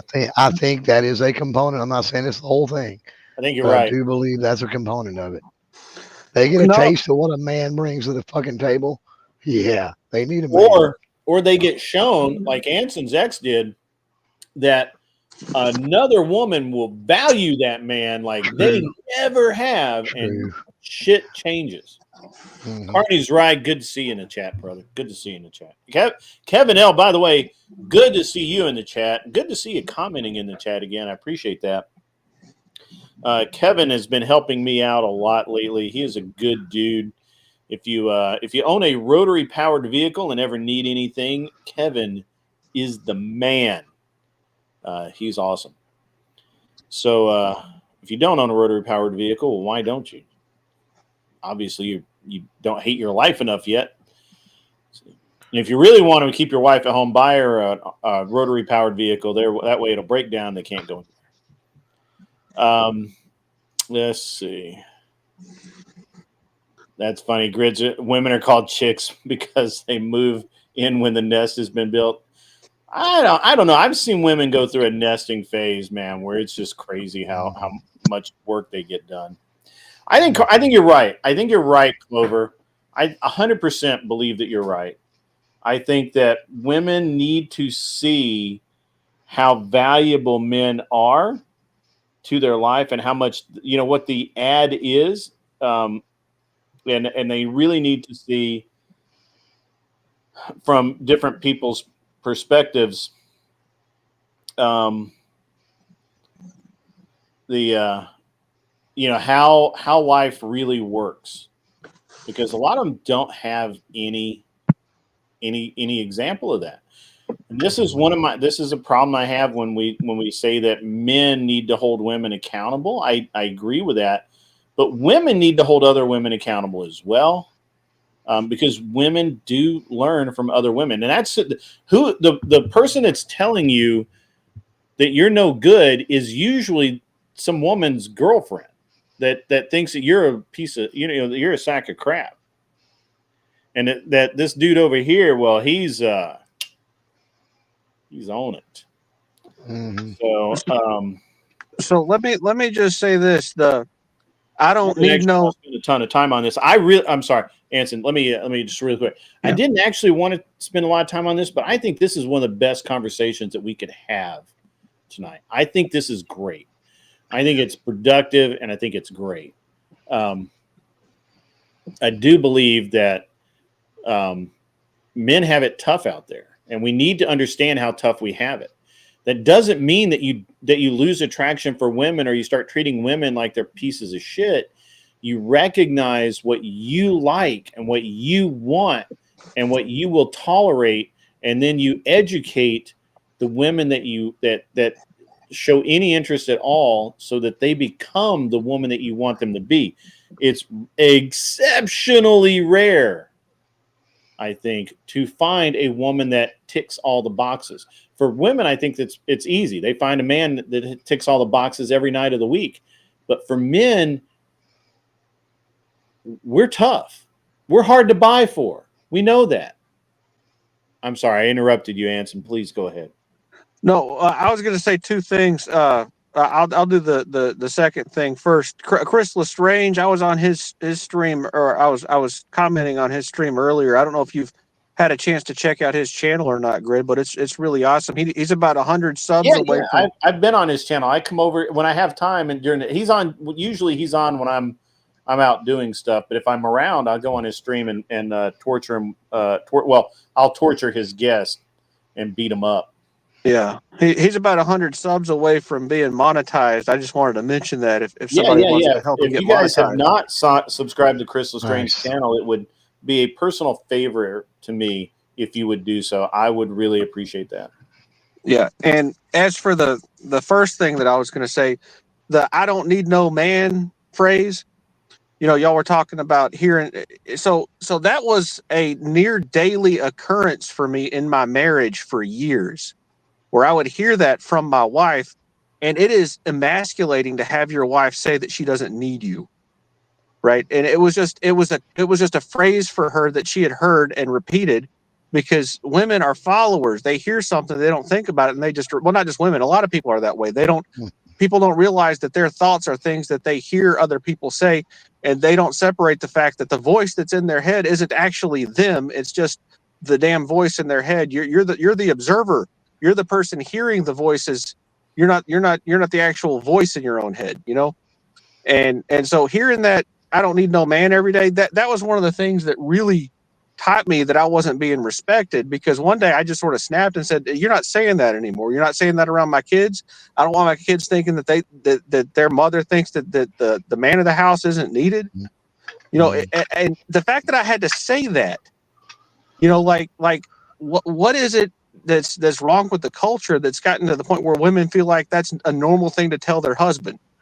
So when did, and this is a serious question, When did that start? That saying, right? Because I haven't.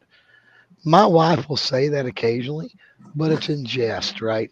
Um, she did something. She hung a fucking picture by herself, or you know what I mean? And it's a joke, right? She's not serious about it because she knows real quick that if she was serious about it, I'd show her real fucking quick because I would stop doing some shit and she'd find out real quick what she needed a man for. Um, but I don't even remember her using it in jest or anything until fairly recent. Like I don't remember 20 years ago that being a fucking thing. Are you talking about we don't need men or whatever? Yeah, yeah. Well, part of this is what I would call I call it fourth wave feminism, or what I like to also call it thought feminism, which is this idea of what I call these whatever girls that think, oh yeah, I can live in a system where either I have a job where I work for a man that is benefited mostly by man's labor, or is thriving in a system of laws that were made by men, where certain functions and certain roles and things like sewer, trash, all of this kind of stuff, electrician, are done by men. So they see the benefit of either, whether it be like getting money from a bunch of coomers, or whether it be them getting some type of welfare system or having a job. They see, I don't need a man. And so that's their way of trying to express that. And that's one of the reasons why, like Andrew Wilson, for example, when he's on the Whatever podcast, does a really good job of disabusing them of that notion pretty quickly.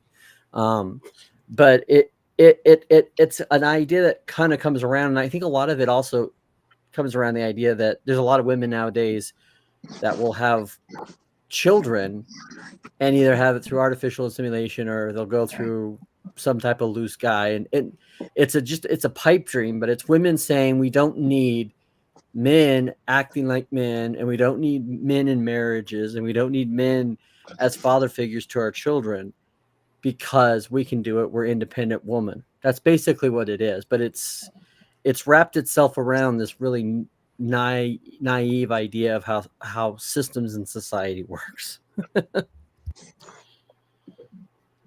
Yeah, I don't know. I don't really know where that came from. I thought it was. I honestly thought it was like some weird, culture expression that that people just randomly say. It's definitely a millennial invention for sure. No, I think it goes back further. I think you're looking at probably Gen X,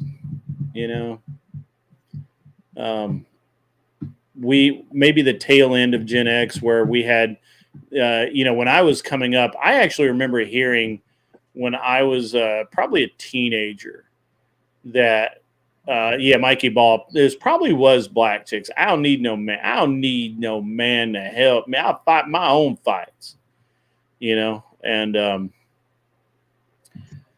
the culture's picked it up, right? And I mean, we've been invested in feminism since the 60s. So I think it's just a matter of conditioning until it became a norm or a normality.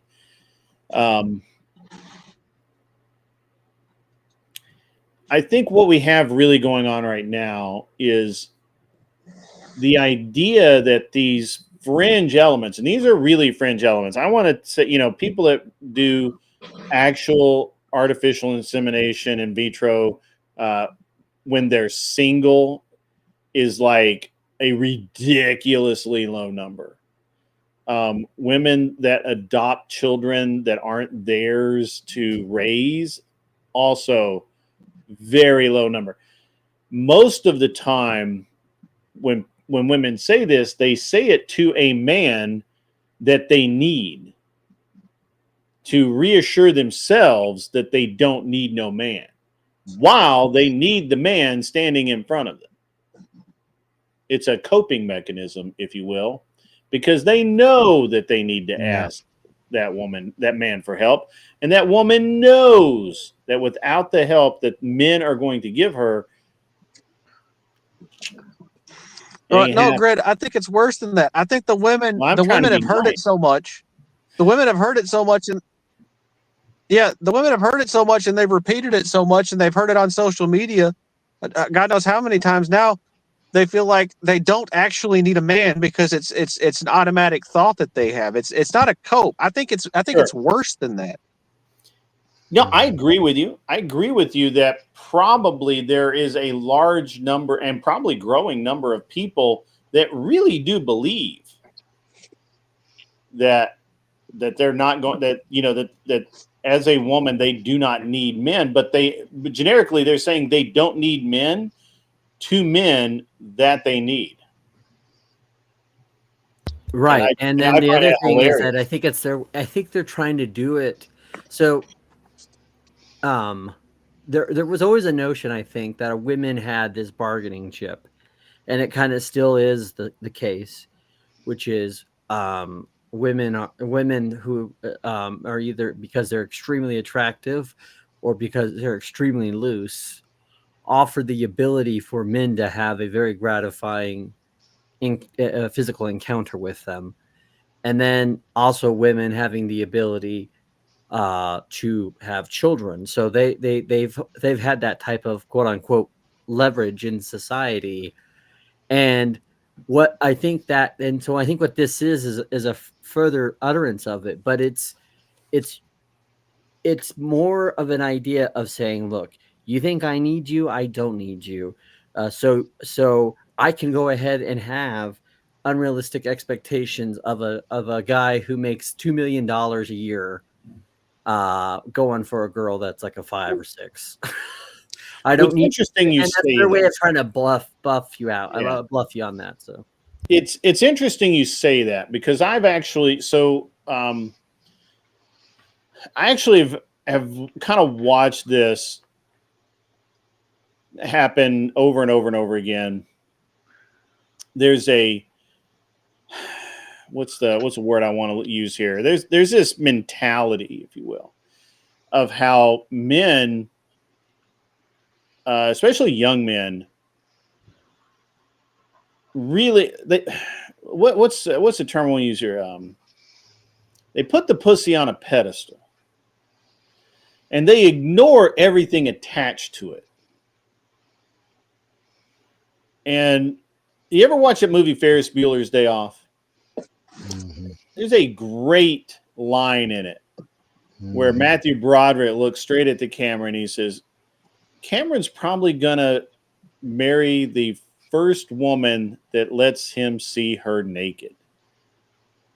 And the number of men out there who are literally that way is staggering. Staggering. The number of women out there who act like they are God's gift to men is also staggering. The difference is you take a man who can provide, who works hard, keeps himself clean. You don't even have to be that fit anymore. You can have a dad bod if you want. Has any kind of sense of humor. All of those things. You take that dude and you drop him into, with very little charisma working for him, right? Like, honestly, if he can just string a few sentences together, he's ahead of the game. You drop him in, he's gonna pull something. It's just gonna. There's too many women out there trying to fish, you know. And there's a lot of men too, but women, when you get to that certain age, it doesn't happen for them. Men don't care about assets and all of that. What do men really care about when they're looking at a woman to date? Anybody can answer.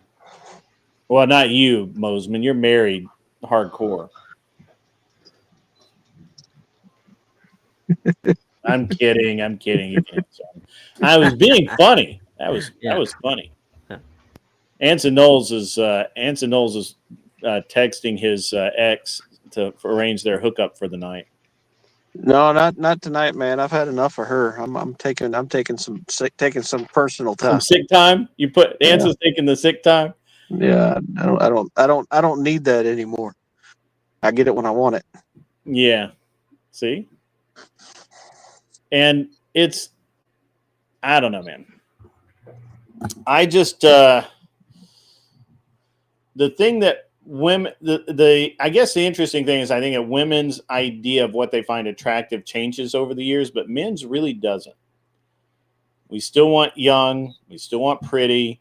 We still want capable of giving us, well, most men, they're honest, capable of giving us children. Well, yeah, and that putting the pussy on a pedestal is a good way of describing codependency, and that's what I was for a very long time. Where you're in love with the idea of being in love. It's about the, and men are way more romantic than women are. Women tend to think it's the opposite, but it's not. Women are cold and calculating, gold diggers. They not all of them, but a lot of them are there for the resources. No, you're pretty right. You're pretty right. Yeah, but the thing that I wish I had told that I could tell myself 20 years ago is that, what is it? Every woman walks around thinking that their pussy is gold plated. That's right. And that is fucking right. And fuck yes. And I can't say the rest of it because it's TOS. But right. But yeah, and that's something that I've really had to learn, and that's something like over the past year that I've been trying to learn is, I don't have to, be with a woman. That was, I guess that was a hard thing for me because I was in committed relationships, baby. Yeah, I mean, I really wasn't single for 20 years, and it was mostly because I didn't want to be out of the relationship. I felt like my identity was tied up in that shit, and yeah, that pussy on a pedestal, man, that's got a whole lot of meaning behind it, more than just the vulgar sense. No, I don't intend it to be vulgar. I mean, literally, you ignore literally everything attached to the magical vagina. Men do. That's what we do. I swear to God, we do. Yeah. You can even tell a man. You can go to your buddy. You can go. You probably know someone that right now today needs to hear what I'm about to say. You can go to a dude and say, "Hey, man, I know you really like this girl, but bro, she is taking your life savings. Dude, stop it. You have no money. You were running through money like none other. You just bought a Harley. You just bought a boat. You just traded in your 3-year-old truck and lost your ass. What the fuck are you doing? She really likes it. Bro, that bitch ain't no good. You can say, and along with that, it'll be like, she doesn't work, man. She quit her job just as soon as you let her move in. What's up with that? You could be over their house and say, hey, he could say, hey, you want something to drink? And instead of her going to get you something to drink while you talk to your friend like a normal ass wife would do or girlfriend would do, she just looks at you like you're supposed to get up in their house and go get the drink, and he feels obligated to go get you something to drink. Now, tell me I'm wrong. Tell me. I mean, we all know that I'm right. There's some dude out there that each and every one of all of you motherfuckers in the chat, on the screen, you all know somebody like that right this minute. Right this minute. because they will ignore everything attached to the magical vagina. Yeah, I mean it was for me. It was the best way, like, to ignore all of the negativity, all the fights. I have sex one time and it's like a clean slate. Yeah. It's That's that messed. pussy control. It is, yeah. It's messed up, man. I mean, it's like I was what is that? Pavlov's dog, Right. Yeah. You just had that instant reaction. Yeah, and it was a control thing too. I had my wife tell me that she wouldn't start having sex with me again until I bought her a house. The kind of control that. What? No, fuck that. Okay. But and the only reason why I said no was it was at the point in the relationship where it was already starting to fall apart. Now, if she had done it like 2 years earlier, I probably would have done that stupid shit. That it was a slow burn. You know what I'm saying? And if it hadn't burned out as much as it had, then I still would have been dumb. Guys need to understand that it's not worth your self-respect. There's you got to have something in yourself that isn't your damn relationship. Your total identity isn't that relationship. It's got to be something more. I mean, I'm just saying that, again, for whatever reason, men, practical, and I can say a man, practical in every other aspect of his life. He buys a reasonably priced truck, doesn't buy a car unless he needs a car.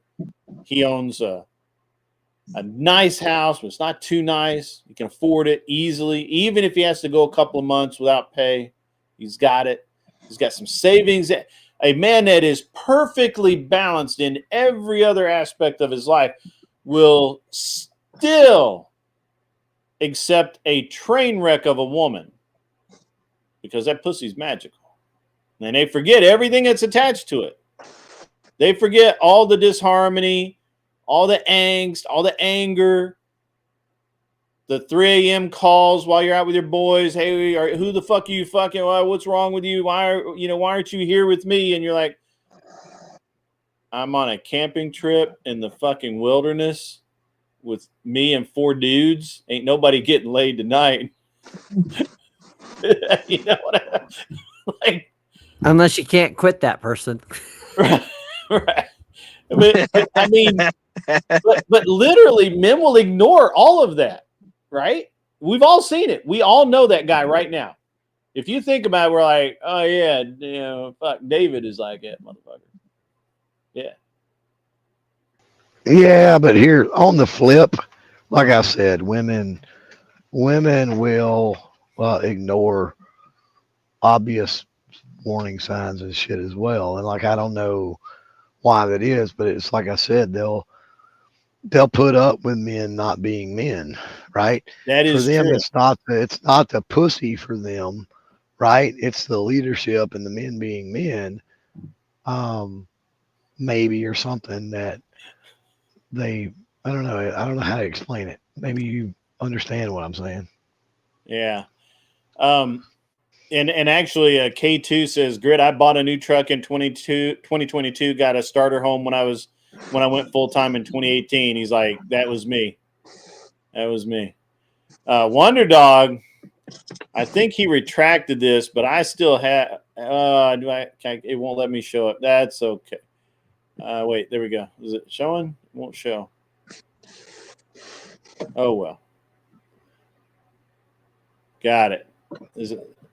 So finding a woman who makes my life easier. I feel like even having a girl I see once a week is too much to deal with. That, I mean, there's some truth to that, guys. Like, some women are a lot of trouble. Wonder Dog is he's not older, but he's not a younger fellow screwing things up. Says he needs a woman who makes his life easier and more manageable. Even okay, that was what I wrote. All right, cool.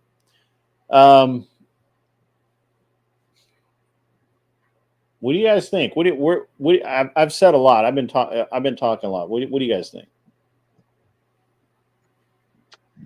Yeah, I don't know, man. I mean, I've got what is it?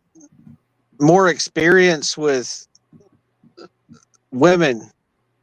I guess after my relationships, after my marriages, and like I was saying earlier, and this is I don't know if I was articulating it appropriately or not, but like the reality of the situation for a man post divorce, where you have to stop and take a look around and see what's changed and see that you're not actually in that shitty relationship anymore and that your life is actually better. It's really hard to do that reset, man. Like, and this is kind of like, and this is me actually asking for advice. Like, how do I wake up and realize that my life is different and that I'm still not in that relationship anymore? I've got so much goddamn baggage every day where I wake up and mentally I'm still like I have to work my way out of the relationship mentally every day. It's really tiresome. Yeah, I mean, I don't know what that's like. Whether you want to call it luck or blessing or me being choosy or me waiting till I was mid 30s before I got married or whatever the reason was. Because I had my fair share of train wrecks of women I was going after, right? And it was because I had believed an idea that I was deficit. And so when you believe you're deficit, you'll accept deficit in people, whether they be friends or lovers. So for me, I think what I would see in all of that is you got to take it one day at a time, one step at a time, and be okay when you're not okay. Like, and I know that sounds lame, but it's like in that moment, acknowledging and seeing that as bad as it is and what you have to go through and all the things you've gone through, you're still here. And whether you think of it as an act of God or whether you see it as also you having the temerity to endure, I think that's a great lesson to remember. And when you move on in your life and you walk on and you find things, you say, okay, I might have been this person, or I might have had this scar, or I might still have this thing. Like there's a song, by the way. I don't know if you're ever familiar with, if you're a big music guy or not, Hanson, but his name is David Gray. And he has a song called This Year's Love. And I think you'll see there's a lot of expressions of what you're going through, of the hope when you find someone and say, okay, will this person be the best person, the right person, or is this going to work at all? And so, but all I can say is, all you can do is take one step at a time. And it might cost you a dime, but they'll know it's you when you come through the town. I mean, yes, I am playing aloof on the Johnny Cash lyrics, but I do think that taking it one day at a time is good. And I think realizing you're stronger than you think you are. And I think it's easy as a man because we are our worst enemy. We're our most hostile and most harsh critic. So, and if you can learn to kind of bear with yourself and give yourself some time to heal and give yourself time to be okay with it, I think you're going to be fine, Dance, and I know you will be. Are you working on things just for you? Right? Like being very fucking selfish. Are you being very fucking selfish with yourself? Because like, getting up and I'm going to go do this and this is for me and like fuck the world and fuck everybody else. I want to do this and worrying about Anson more than anything else. Yeah. So when I was younger, I was a lot less neurotic than I am now. But for some reason, I'm so focused on all the goddamn negative stuff It's kind of like I'm trapped in a box that I made for myself, if that makes any sense at all. And so, No. like, 100%. yeah. So I don't know. I kind of want to just figure out how to find that person I was when I wasn't so fucking fixated on what was wrong and just, not give a shit anymore. 'Cause that's the Well, way you it gotta, was when I was younger. yeah, you got to unravel, figure out what makes you happy and what made you happy outside of relationship. I think, right? Mm-hmm. Um, and just start peeling back the layers till you get to that. And then once you get to that, pick that back up and run with it. Like I said, with a selfish motive. And for a while, just worry about fucking Anson. Don't worry about relationships. Yep. Certainly don't worry about relationships. Don't even worry about the rest of the world or Yep. fucking Yep. charity or orphans. Like fuck everything Yeah. Yeah. for I understand. now and Yeah. focus on Anson. And then once Anson is okay, everything else I think will start to fall back into place. I will say this, Anson. A lot of, I think, and this is what's lost in our age of modernity, is it used to be that a man found the princess while on his quest, right? And usually he found her as a result of doing something daring or doing something brave. And so I have found that women, the right type of women, and also you yourself will stop being so anxious and so like overt about it if you gave yourself a quest and you kind of just said, look, what does the knight Anson have to do? And so, I think for one thing you have to do is you just go, okay, what's a value or an ideal that I can adhere to, that I can I'd be careful of how globally you try to take it, because I think Jordan Peterson's right. Clean up your bedroom before you try to clean up the world. But but I do think that when you have something that's greater than your pain, greater than your angst, greater than your needs, there is something that has that. And obviously, in my opinion, God is a huge part of that he outweighs those things. And so maybe if you found like a good group of guys you can get together and have a Bible study with, or go camping with, or that just those guys that will be a good support for you, you'll find yourself probably going out and hanging out one day and just going out and doing whatever things that you like to do with your friends, and you'll find her. And I like the words of Flannery O'Connor, who was a writer. She died very young, and she says, Lord, give me the wisdom to get out of my own way. And that's what I had to do in my case. I said that to God. I said, God, I give up trying to figure it out. I give up trying to find women. It's your time. It's the right person. It's according to your values. Just let me know when I need to happen. And for me, I found her the next day. That doesn't always happen, but God's like, okay, John, it took you long enough to like remove the blinders from your eyes. But I think focusing on something greater than yourself, in that sense, but also being kind to yourself is a good thing too, because I think, like I said, we are our own worst critics. And especially when you have like the internet, or if you're around, guys that are kind of will give you shit. Sometimes the world will give you shit if you want it to be heaped on you. So there's that old, and Clovertech probably remembers this old song by a guy by the name of Ricky. What was his name? It was Ricky. I think it's Ricky Hansen or whatever his name. I'm trying to remember. My brain's not working right now. Yeah, you got me, man. No. It's Ricky Nelson. Ricky Nelson. There you go. And that is, so I went to a garden party. You've heard this song, yes? Oh yeah. And you can't please everybody, but you gotta please yourself, right? There's a sense of wisdom in there, right? And so, yeah. So I think there's an acknowledgement that whatever you need to figure out for yourself, you can figure that out. Give yourself the time to do it, for sure. But I think you'll be fine. because I know you're a good guy.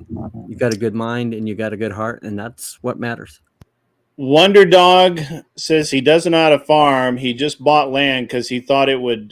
He would move to Arkansas and some chick would fall in love with him and crank out babies. Doesn't happen like that though. Give it time. I hear farmersonly.com is a real thing, so I might ought to try that. And also, he said that there's no single women at church. I don't know what you're talking about. There's lots of single women at church. The problem is, what's your age gap? What's your age group? Obviously, it is, it's not going to always be at your local church, but you can still find them at a church. And in my friend's case, my best friend's case, he literally had to find her in New Mexico, and he did. He went on a website that had his shared values, and he found someone that shared those values. Right. Well, I got lucky because, the woman I ended up marrying was the girl that used to always sit behind me at church, and I was always interested in who she was. And it just took me a long time to realize that was my soulmate. I was going to suggest, since he's in Arkansas, has he tried a family reunion by any chance? That's Alabama. It's Alabama. Okay. Arkansas, they just don't have teeth. So. Anyway, which is why the concept of a razorback is so scary. Yeah, so I got to be honest. I kind of go along with some of the stuff that Andrew said here, and that is, don't date women from church most of the time. I think I'm trying to read what he said. Avoid picking up women from churches because they're old 304s that are trying to start a new leaf.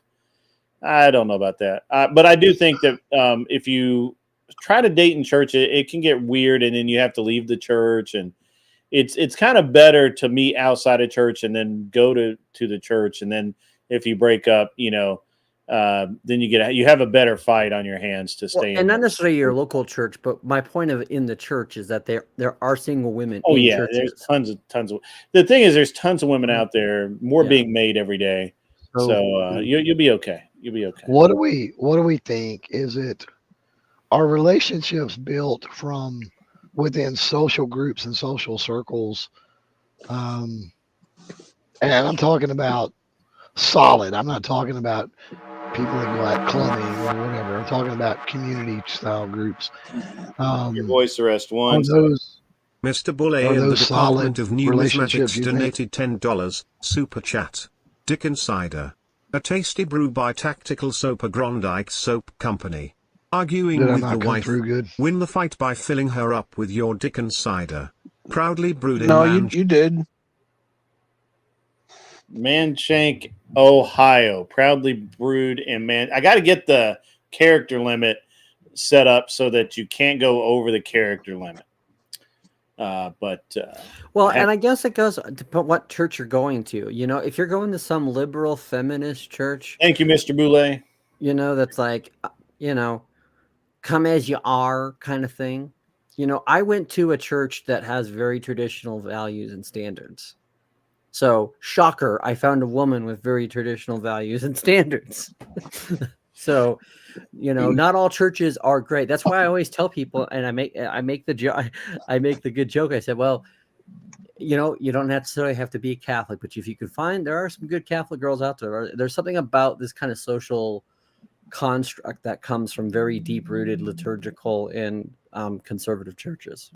So the key would be find conservative church. Does that mean you're not going to find a 304, old 304 there? No.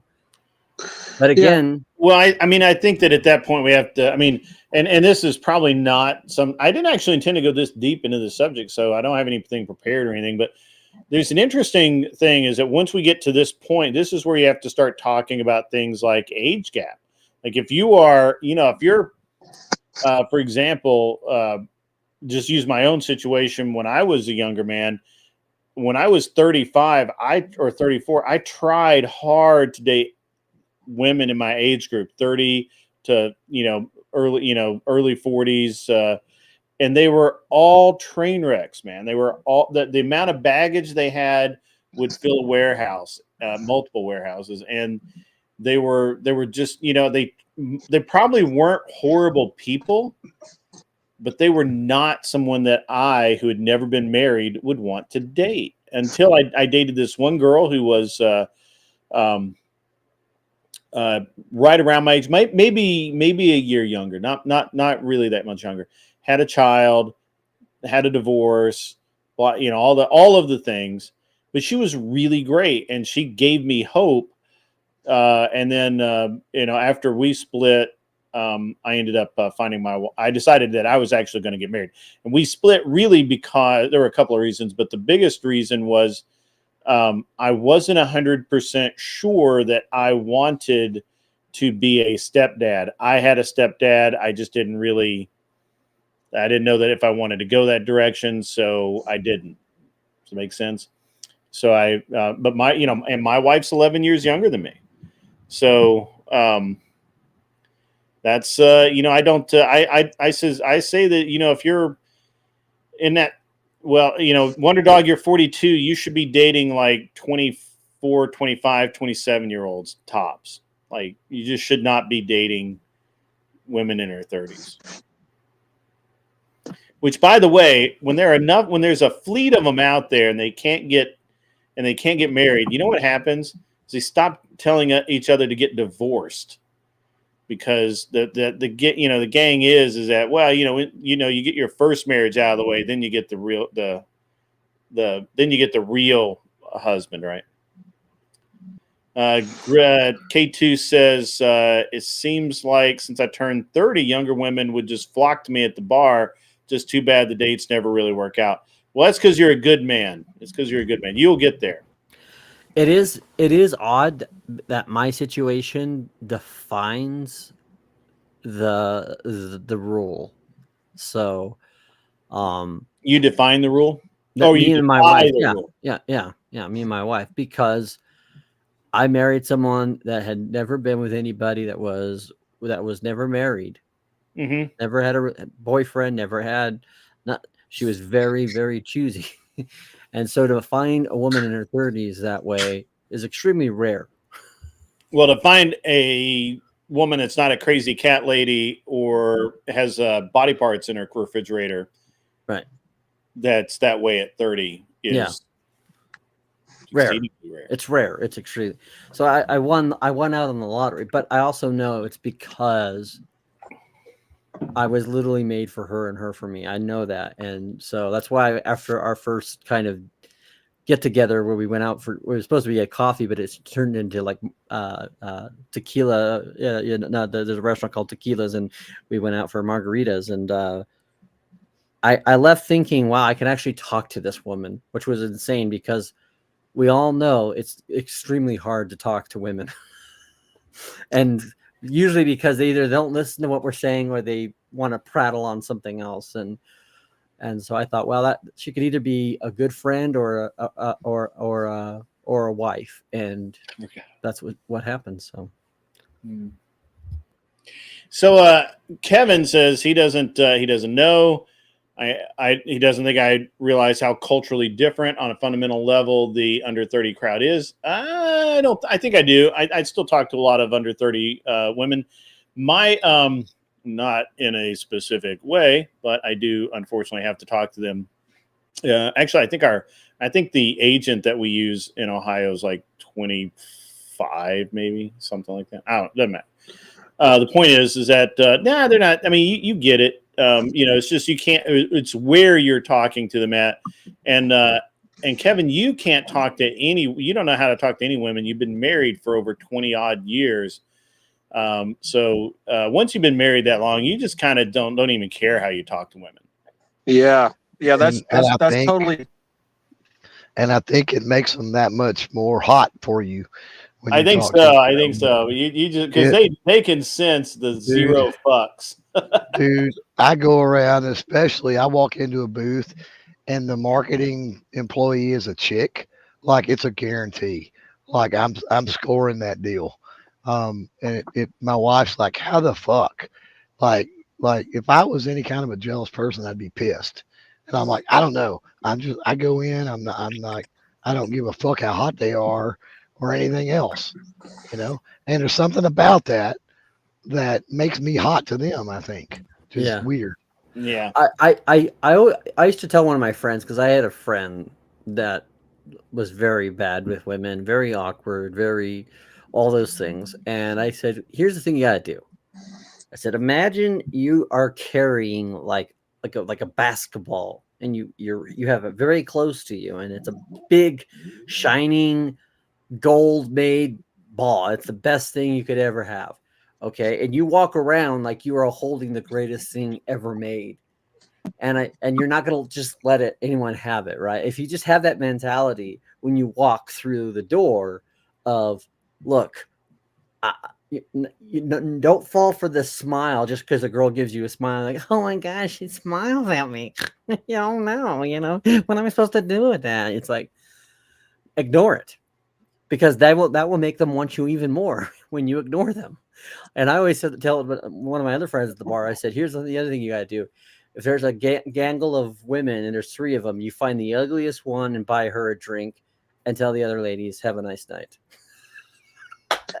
And trust me, women have an understanding of numbers. So they do number each other. So they know who the ugliest one is in their bunch.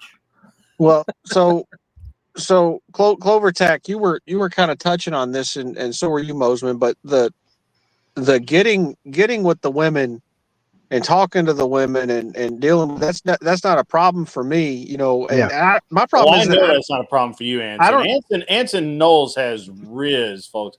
I'm going to tell you, hide your women, send your daughters to church camp when Anson Knowles comes to town. That man has it going on. I'm just telling you right now, he does. Yeah, but that's not the problem. My problem is I don't even know if I want to deal with a woman. You know, that's my problem. You know, but yeah, but you've got the perfect setup now. You've got the perfect setup now. You've got the ex-wife, you know, which you're comfortable with. And the nice thing is, she leaves. Yeah, and there's no commitment. Right, and you don't really care if she comes back. Yeah, I really don't. I mean, I feel like, Anson, you finally scored here. You got to win on the board, brother. Yeah, but not if it's like Anson was talking about, and he wakes up every morning with what he's talking about he's going through, right? Like, yeah, and that's right, Clover. This is not a long-term arrangement because it's fucked up. Yeah, and but I think that so if you do have the game, right, to be able to, you know, to approach women or to attract women or whatever, that's great. I think it goes back again to finding those root things that make Anson happy, right? And then building out a coalition, right, of friends, acquaintances, whatever, around all of those different things that truly make you happy. And then eventually within that community, within that social circle, whatever, I think there will be a woman or women that at that point will be approachable, or maybe they approach you, right? And then because they're inside that circle with you that you've built, there'll be some fundamental things there that can foster a much healthier relationship, I think. I think that is spot on, Clover Tech. That's 100. If I was typing in the chat, I'd say 100% there for sure. I got to get going. Okay. Grid. We're gonna change. We're gonna change the subject a little bit, but that's okay. And you should know this. I'm gonna be taking a month off from panel hopping, so I'll be around. I'll say hi, maybe in the chat, but I'm probably not gonna be jumping on a bunch of panels. That's okay. You going through a catharsis or what's that? And just taking a break from some things, and then also trying to get some other. You know, sometimes you gotta resort the deck, so to speak, when it comes to things. So, but you're the last. You are the last one that I'll be on. So that tells you something right there about how much I respect. Appreciate that. So, but take care, guys. All right, we'll see you around, Mr. Mosman. All right. By the way, if you didn't know what that word was, I'm sure you were. I don't know if you were like thinking, is that Islam or Arabic or It is Elvish, which is the Elvish word for friend. So I thought it said meth. yeah, yeah.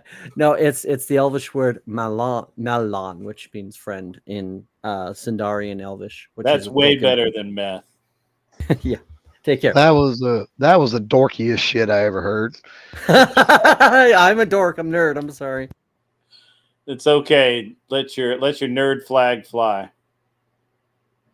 Dan Bowler says he knew it was Elvish for friend. All right. Hey, we got TVT in the house tonight. It's been a while, Nick. Hadn't seen you around. I hope you're doing well. I know you've been busy. I'm going to change the subject a little bit. You know, I didn't actually intend. I actually had an entirely different kind of show planned for tonight, but since we got off But on before we change subjects though, Grid, yeah, can we write up the bill for Anson's therapy tonight? Just curious. I'm giving him pro bono therapy. I didn't agree to that, so You didn't agree with that. Well, I'm giving him pro bono therapy because I like Anson Knowles. yeah, we do. We love Anson. It's all good. He's going. You know, he's seen some things. You know, he's been on the other side of the wall. So, you know, I'm going to change it up a little bit. I just registered for all of the 3-gun matches this year at my local club. I have not registered for any of the majors yet, but they'll be. You know, they usually come out a couple weeks after SHOT Show, so I'm going to see which ones I can do. I have a lot of commitments to other things between the show. I've got some pilot stuff I got to do. I've got a lot of business stuff that I've committed to. So we're going to see, this year may be a club season only for me, but that's better than basically no season that I had last year. So I'm really happy about that. And still, you know, I've dropped a little bit of weight, not enough yet, you know, just a little, this much, that much. But every little bit adds up, and eventually I will be back where I need to be. Well, if you don't use it, you lose it, right? So right. Well, and that's the big thing. So I'm trying to get back into, or I am getting back into that. I've got so many, I have so many things to build right now. I mean, I probably have 4 Juggernaut tactical lowers that need to be built up. I've got an ADM upper and lower matched set that's from the Generation 3-gun match. I need to do it. I need to build it up. And I just have a lot of things to build up. I'm probably going to have to add another gun cabinet because of reasons. So build a vault, man. Yeah. Well, I don't plan on staying in this house forever. So I'm not. Yeah. The next house probably will be that way. But yeah, I got a lot of stuff going on. Are you planning on running the same setup? Or are you going to change it up? Well, I mean, pistol wise, yeah, I think I'm just going to use the same Bull SRS that I've been running, the saw that I've been running. But rifle wise, I'm gonna bounce around. I've got this Ballistic Advantage 18-inch setup with now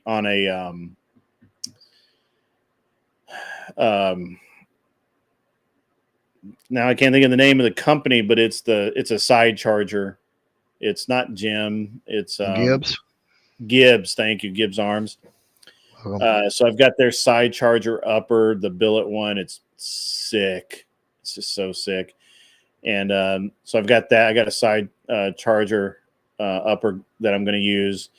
I've got it right now. I think it has Night Force 1 to 8 or 1 to 10. I think it's 1 to 8 on it, and that's that's pretty rocking setup. And then I've got, and the other one will be my normal competition rifle, which is the best barrels, which are ballistic, or pardon me, black hole weaponry, the polygonal rifling, the best barrels. And so I'm going to use, so I've got an 18-inch gun. It's all, it's the list of really high tech, high speed parts in that thing is just ridiculous. And then I have its twin, which is my backup rifle. It's basically the exact same thing. And then I'm looking at getting, as soon as I'm thinking about buying a spot for one of the Mean Arms. No, fuck yeah. Mall. Mean's good shit. Yeah, Roller the Mean delay. Arms Mall. I want one. It's $2,400, but it looks like it's worth it. Like worth every penny. Yeah. And I just really want to. I really want to hammer. I don't normally shoot a lot of PCC. I've got 3 PCCs right now, but there's something about that mall. I don't know. Let me see if I can find it. Can I show a competition video on here? Yeah, you run a risk if you show any video of shooting. Okay. All right. Pictures, steals, you're okay. From That's a competition? Yeah, unfortunately. I mean, you run a risk. You're not going to get the channel taken down, but it could kill the stream. So if you're done for the evening with live streaming, don't care if I'm really not. And I want to send people elsewhere. But so Max Leograndis posted a video of him shooting a stage last night with he shot, I don't know when he shot the stage, but he shot the stage with this mall, and it is ridiculous. Yeah. Even if it's from like an Instagram link. If I put up, I mean, if it's vertical, it may help, but I don't think it's gonna. Yeah. I'm gonna see if I can't link you. Well, I can't link you this. Where's this? I'm not on it. I don't know. Never mind. It's fine. Whatever. It's fine. Yeah. But it's ridiculous how it literally sounds like full auto at one point. Like it's literally like you just cannot believe how fast he's running this thing. And it's a PCC and it doesn't mess up. But it's just crazy how good he is with this thing. And he's going to World Shoot. So they've had Supervel develop some specific World Shoot ammo. And it is so ridiculous, man. It's awesome. But I'm going to do that. I'm going to do a lot more shooting this year. I've got the airplane stuff going on. I've got the business stuff going on. I'm buying a business down near. I'm supposed to go look at a business down near Mikey Ball's in a week or so. That's going to be cool. And it's going to be awesome. Never even gotten yellowed on the video. Just have to disclose. I can disclose. So. Yeah. Okay. So you're talking to somebody who actually has helped write YouTube firearm policy. So right. I'm not arguing with Mikey out there. Yeah. I'm not saying you will not get striked if you show a video. Mm-hmm. A video. I just don't want it to get. You won't get a strike, but AI, robot. Yeah, AI doesn't know. It, and it will kill the stream, is what I'm telling you. Yeah. Or you run the risk. Let me back up. You run the risk of it killing the stream. So that's why I said if you're done for the night, fucking do it. But if you're not, then you may want to hold off.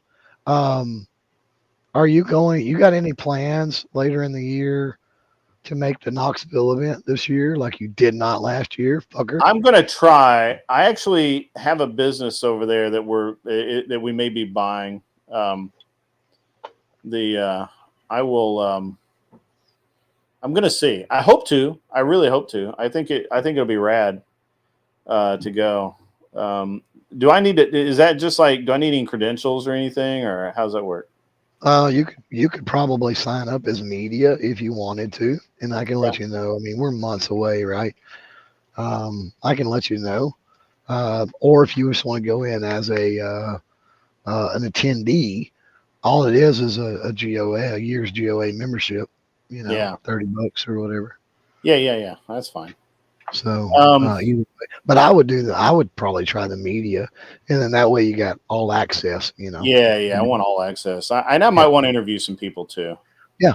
Right. No, So, exactly. working on doing. So we're gonna have a.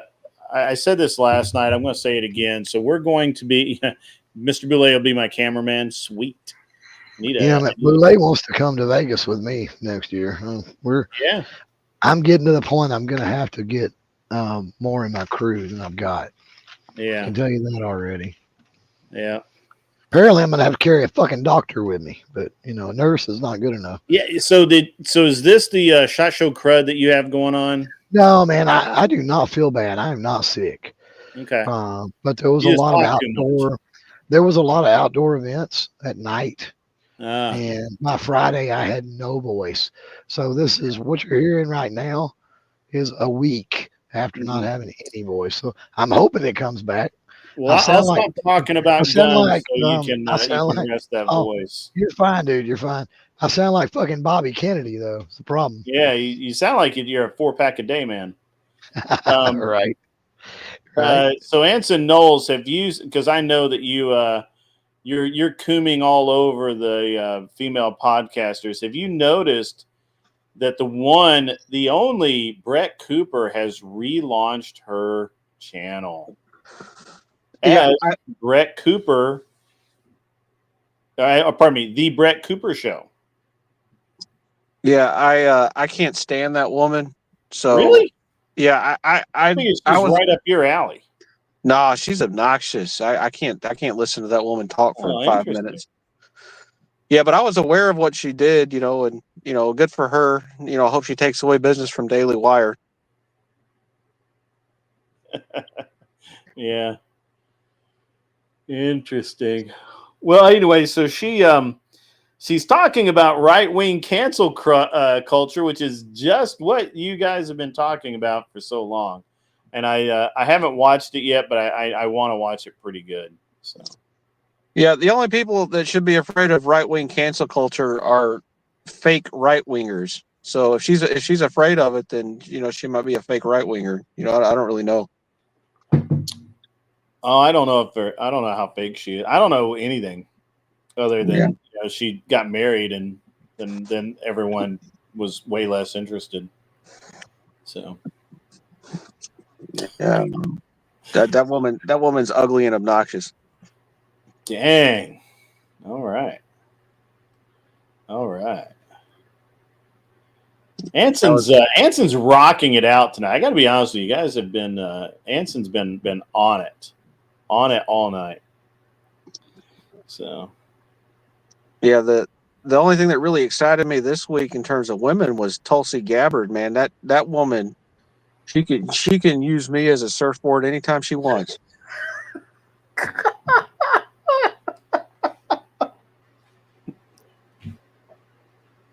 Oh, that's awesome. That's awesome. You heard it here, folks. Anson Knowles simping for Tulsi Gabbard hardcore. Wow.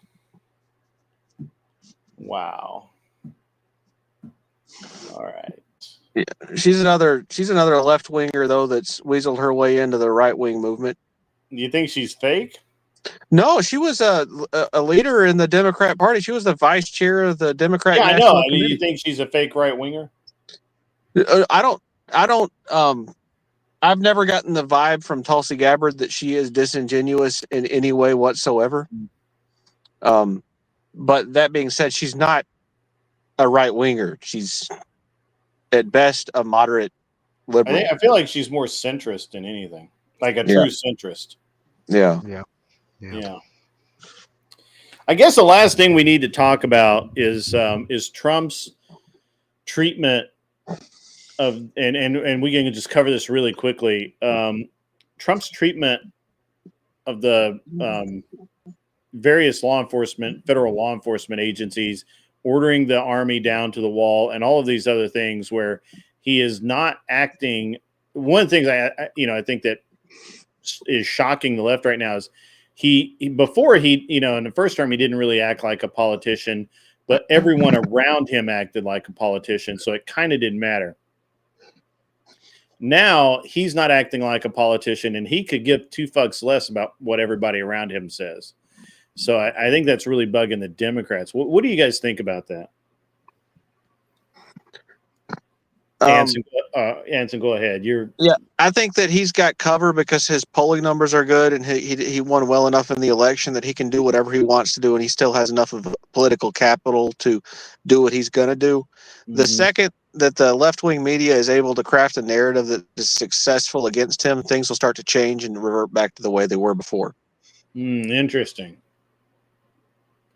Do you think they can do that before he moves the needle further right to the point where, because they're already kind of saying this, is that the narrative that the left continuously rotates through is not working this time? Yeah.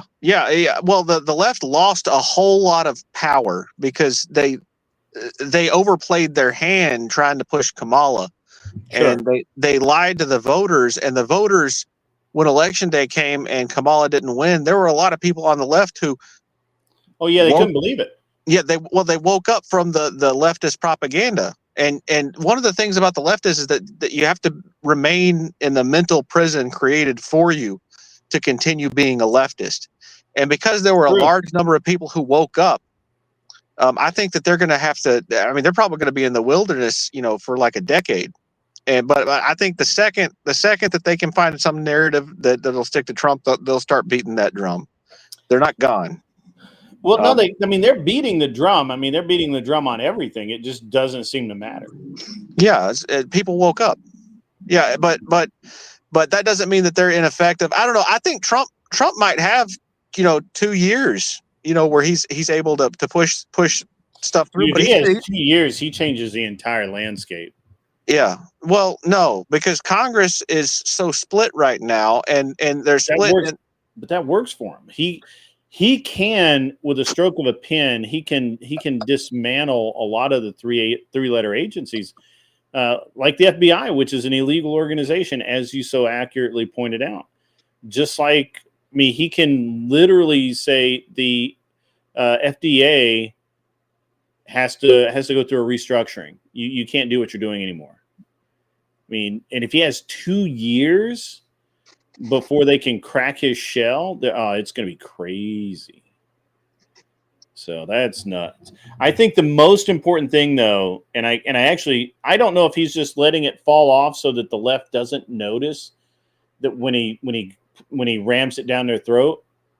I'm very surprised that he hasn't gotten the voter ID laws passed.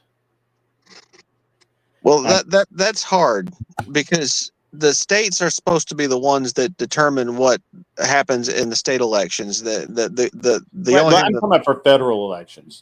Yeah, well, I know, but I think that'll be hard because that'll require legislation. I don't think there's enough conservatives to be able to do something like that. Yeah, I think right now he has the juice to get it done. I just can't believe he hasn't done it. So it is going to be a wild, wide panchuchin. I believe that's going to be. I think it's going to be amazing. I really do. I really, really do. So, what about you, Clover? Me? Yeah. What do you think? Yeah, I mean, the pendulum always swings, and I think it's definitely going to swing. I mean, to echo what Anson said, I think a lot on the left, center left, whatever, I think a lot of them woke up. But what we got to realize is they didn't fucking move to the right. All they did was wake up.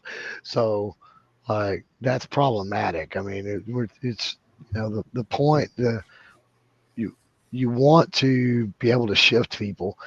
And I think the only way he does it, like right now, Jesus Christ, man, my wife went and got some groceries today. And granted, it's 5 dozen eggs is normally what we get. We get the 5 dozen box. I remember not that long ago, it was $6 for that or some shit. Yeah. They're 20 something fucking dollars now. For $5, Yeah, no, I had a similar goddamn, experience. that's goddamn ridiculous, man. So if he can do some things with deregulation through executive order that affects normal people, gets money back in their pockets, gives them a little more money. It's all about the money.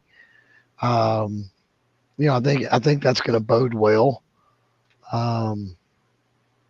We'll see. I don't know. I think the making or trying to require government workers to actually physically come back to work. I think that's going to have a little bit of impact in cutting bureaucracy. I think a lot of them are spoiled and they won't. They'll take their severance and go, which is perfectly okay. Oh yeah, no, that's I preferable. don't agree with them taking severance. I think they should go without being paid. But at the end of the day, I'd get rid of them. However you got to do it. As far as 2A stance, man, Cash Patel's hearing today, they really hammered him on that. So I mean, I don't know what Trump's going to be able to do in that sense. I think and that's mainly what I'm paying attention to. So I think for the 2A, I think we're still looking at state battles and working things through the court system.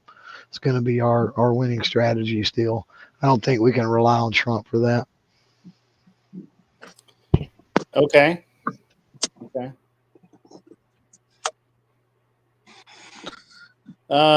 Okay. Well, we're getting ready to wind down. We got about 20 minutes left, and you guys made great comments. I'm interested to see how this goes.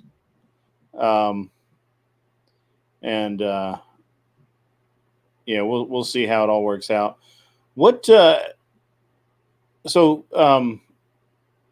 I don't really want to start into a big subject. Why don't you guys give some closing arguments and closing statements and stuff?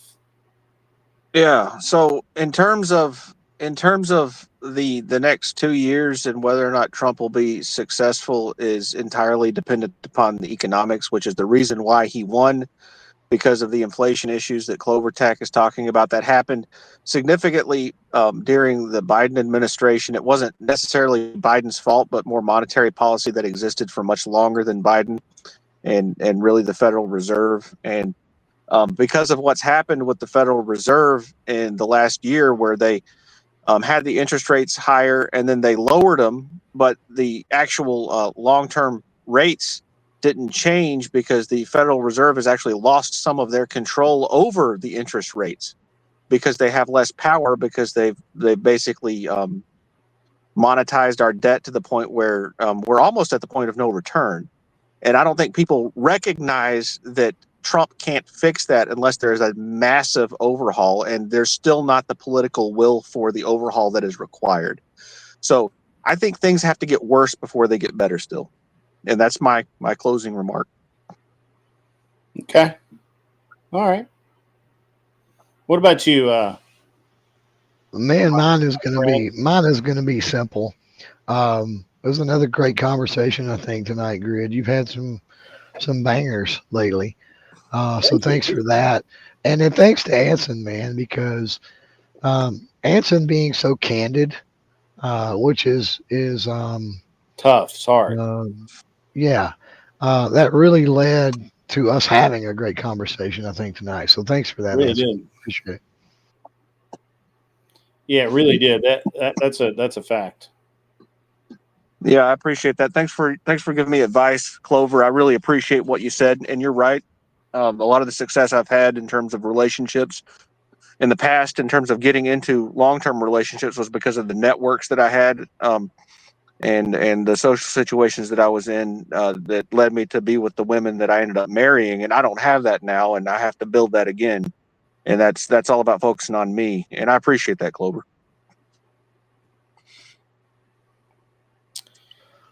We love you, man. We love you. Yeah, man. I'm actually really. I honestly didn't expect the show to go that direction. It really, and I was overall. I'm happy it did. Obviously, I think it's great. And so I'm for my closing, I'm just going to say that, you know, I try and do the best job I can up here, and I actually suck at it a lot. You know, I know when I'm stuttering. I know when I do all of the wrong things because I'm not a professional talent in front of a camera. I'm just a guy up here talking, man. It's just the way it is. But I've had so many of the similar conversations with so many young men and women over the years, and it's it's tough. And I think that it's fair to most people, I think, to kind of be a sorry, I'm getting hit up here. So is there any doubt that women need to level up? No. How and why do women level up? Well, or change their lives, or be better, do better things. It rarely ever comes from men. It's very difficult for men to push a woman to change because women really only listen to other women, and that's why you have to be very careful of your woman's friends and the people she hangs out with. You can't have your woman out cavorting with single women. You can't have the love of your life listening to her deadbeat drunk ass sister or sister-in-law all the time about how you as a man are ruining her life, and she would just be so much happier, so much better, life would be so much easier for her as a single person, or keeping you around for your money and cheating on you with some other swinging dick. And I know that you guys think I'm being facetious about this stuff, but the reality is I'm not. I'm really not being facetious about it. Really, I think that absolutely. I think it's absolutely criminal the way women treat men. Unfortunately, when we should never criticize men for telling men to be better men, because that's what men are supposed to do. Men are supposed to push you. Yep. I do not talk to or about women because women will not listen to me anyway. They're not going to be better women because I tell them to be. I can expect them to be. I can hold them accountable. I can have standards. I can do all of those things. But as a man, with my junk hanging low, no woman's going to listen to me. It just aren't. They listen to each other. If you're having a problem with your woman, I tell you to go to her. If you are on good terms with her mom, go talk to her mom. That's your best bet, bro. And if not, then you need to talk to her best friend and hope her best friend likes you. Because women listen to other women. It's the way it is. And or foster the situation where that foster the situation, or foster the situation. Yeah, or make the situation worse. Where that chick has come from, your network and your circle, and the advice she's going to be given is dictated by the network and the circle you've created to start with. So she's likely not going to be getting the bad advice and the bad intel anyway. That's 100%. If it's just not really. I don't think it's really possible when we're really talking about, when we're really talking about men helping women. I don't see it as something that's even possible. Right? You can, right? Smoking spaceman, shield, protect, provide, keep her away from poisonous women.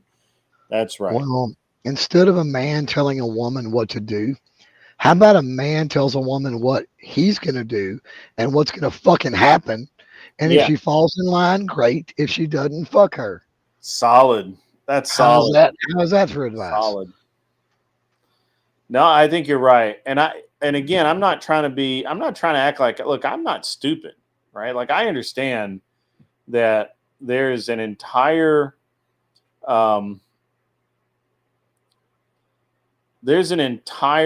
batch of nonsense that is that's out there that you can't really, most people can't even can't even come to grips with because it's so foreign to us, but it's out there.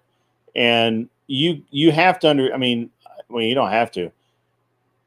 Never get mad at another man because he doesn't come down on women. Right? Now, I think what Andrew does is helpful, but you can see those women do not take his advice. Right? No, but He confronts them and he can confront them and make them face the reality of their situation. Right? That he can do. see what happens is, though, there's been many times when Andrew's been on that whatever podcast and he's tried to train these women and tell them what they're doing wrong, and they're basically belligerent and inside their own pride, and they can't see past it. And then Rachel comes on there, and in 30 seconds they're listening to her and actually. That's exactly fucking right. Yes, 100%. 100%. Yeah. And that's what was going on with Charlie Kirk. Iron sharpens iron. Soft and fuzzy cures soft and fuzzy. I don't know. I'll have to come up with something better later. Right now, I'm going to send you guys over to the Powdered Dusty. Flow State is they got a little panel thing going on over there. I may hop onto it for a few minutes before I go crash out. I might go to VK. I don't know. But I know I'm not going to stay here because it's time for the show to end. You ladies and gentlemen have been awesome tonight. I really appreciate everyone that showed up. I know that you have many choices in your entertainment. Thank you for spending your time with me. Really appreciate it. You gentlemen and ladies, have a great rest of your night. Enjoy the Powdered Dusty and be cool. Wear glasses if you need them. Get off my lawn.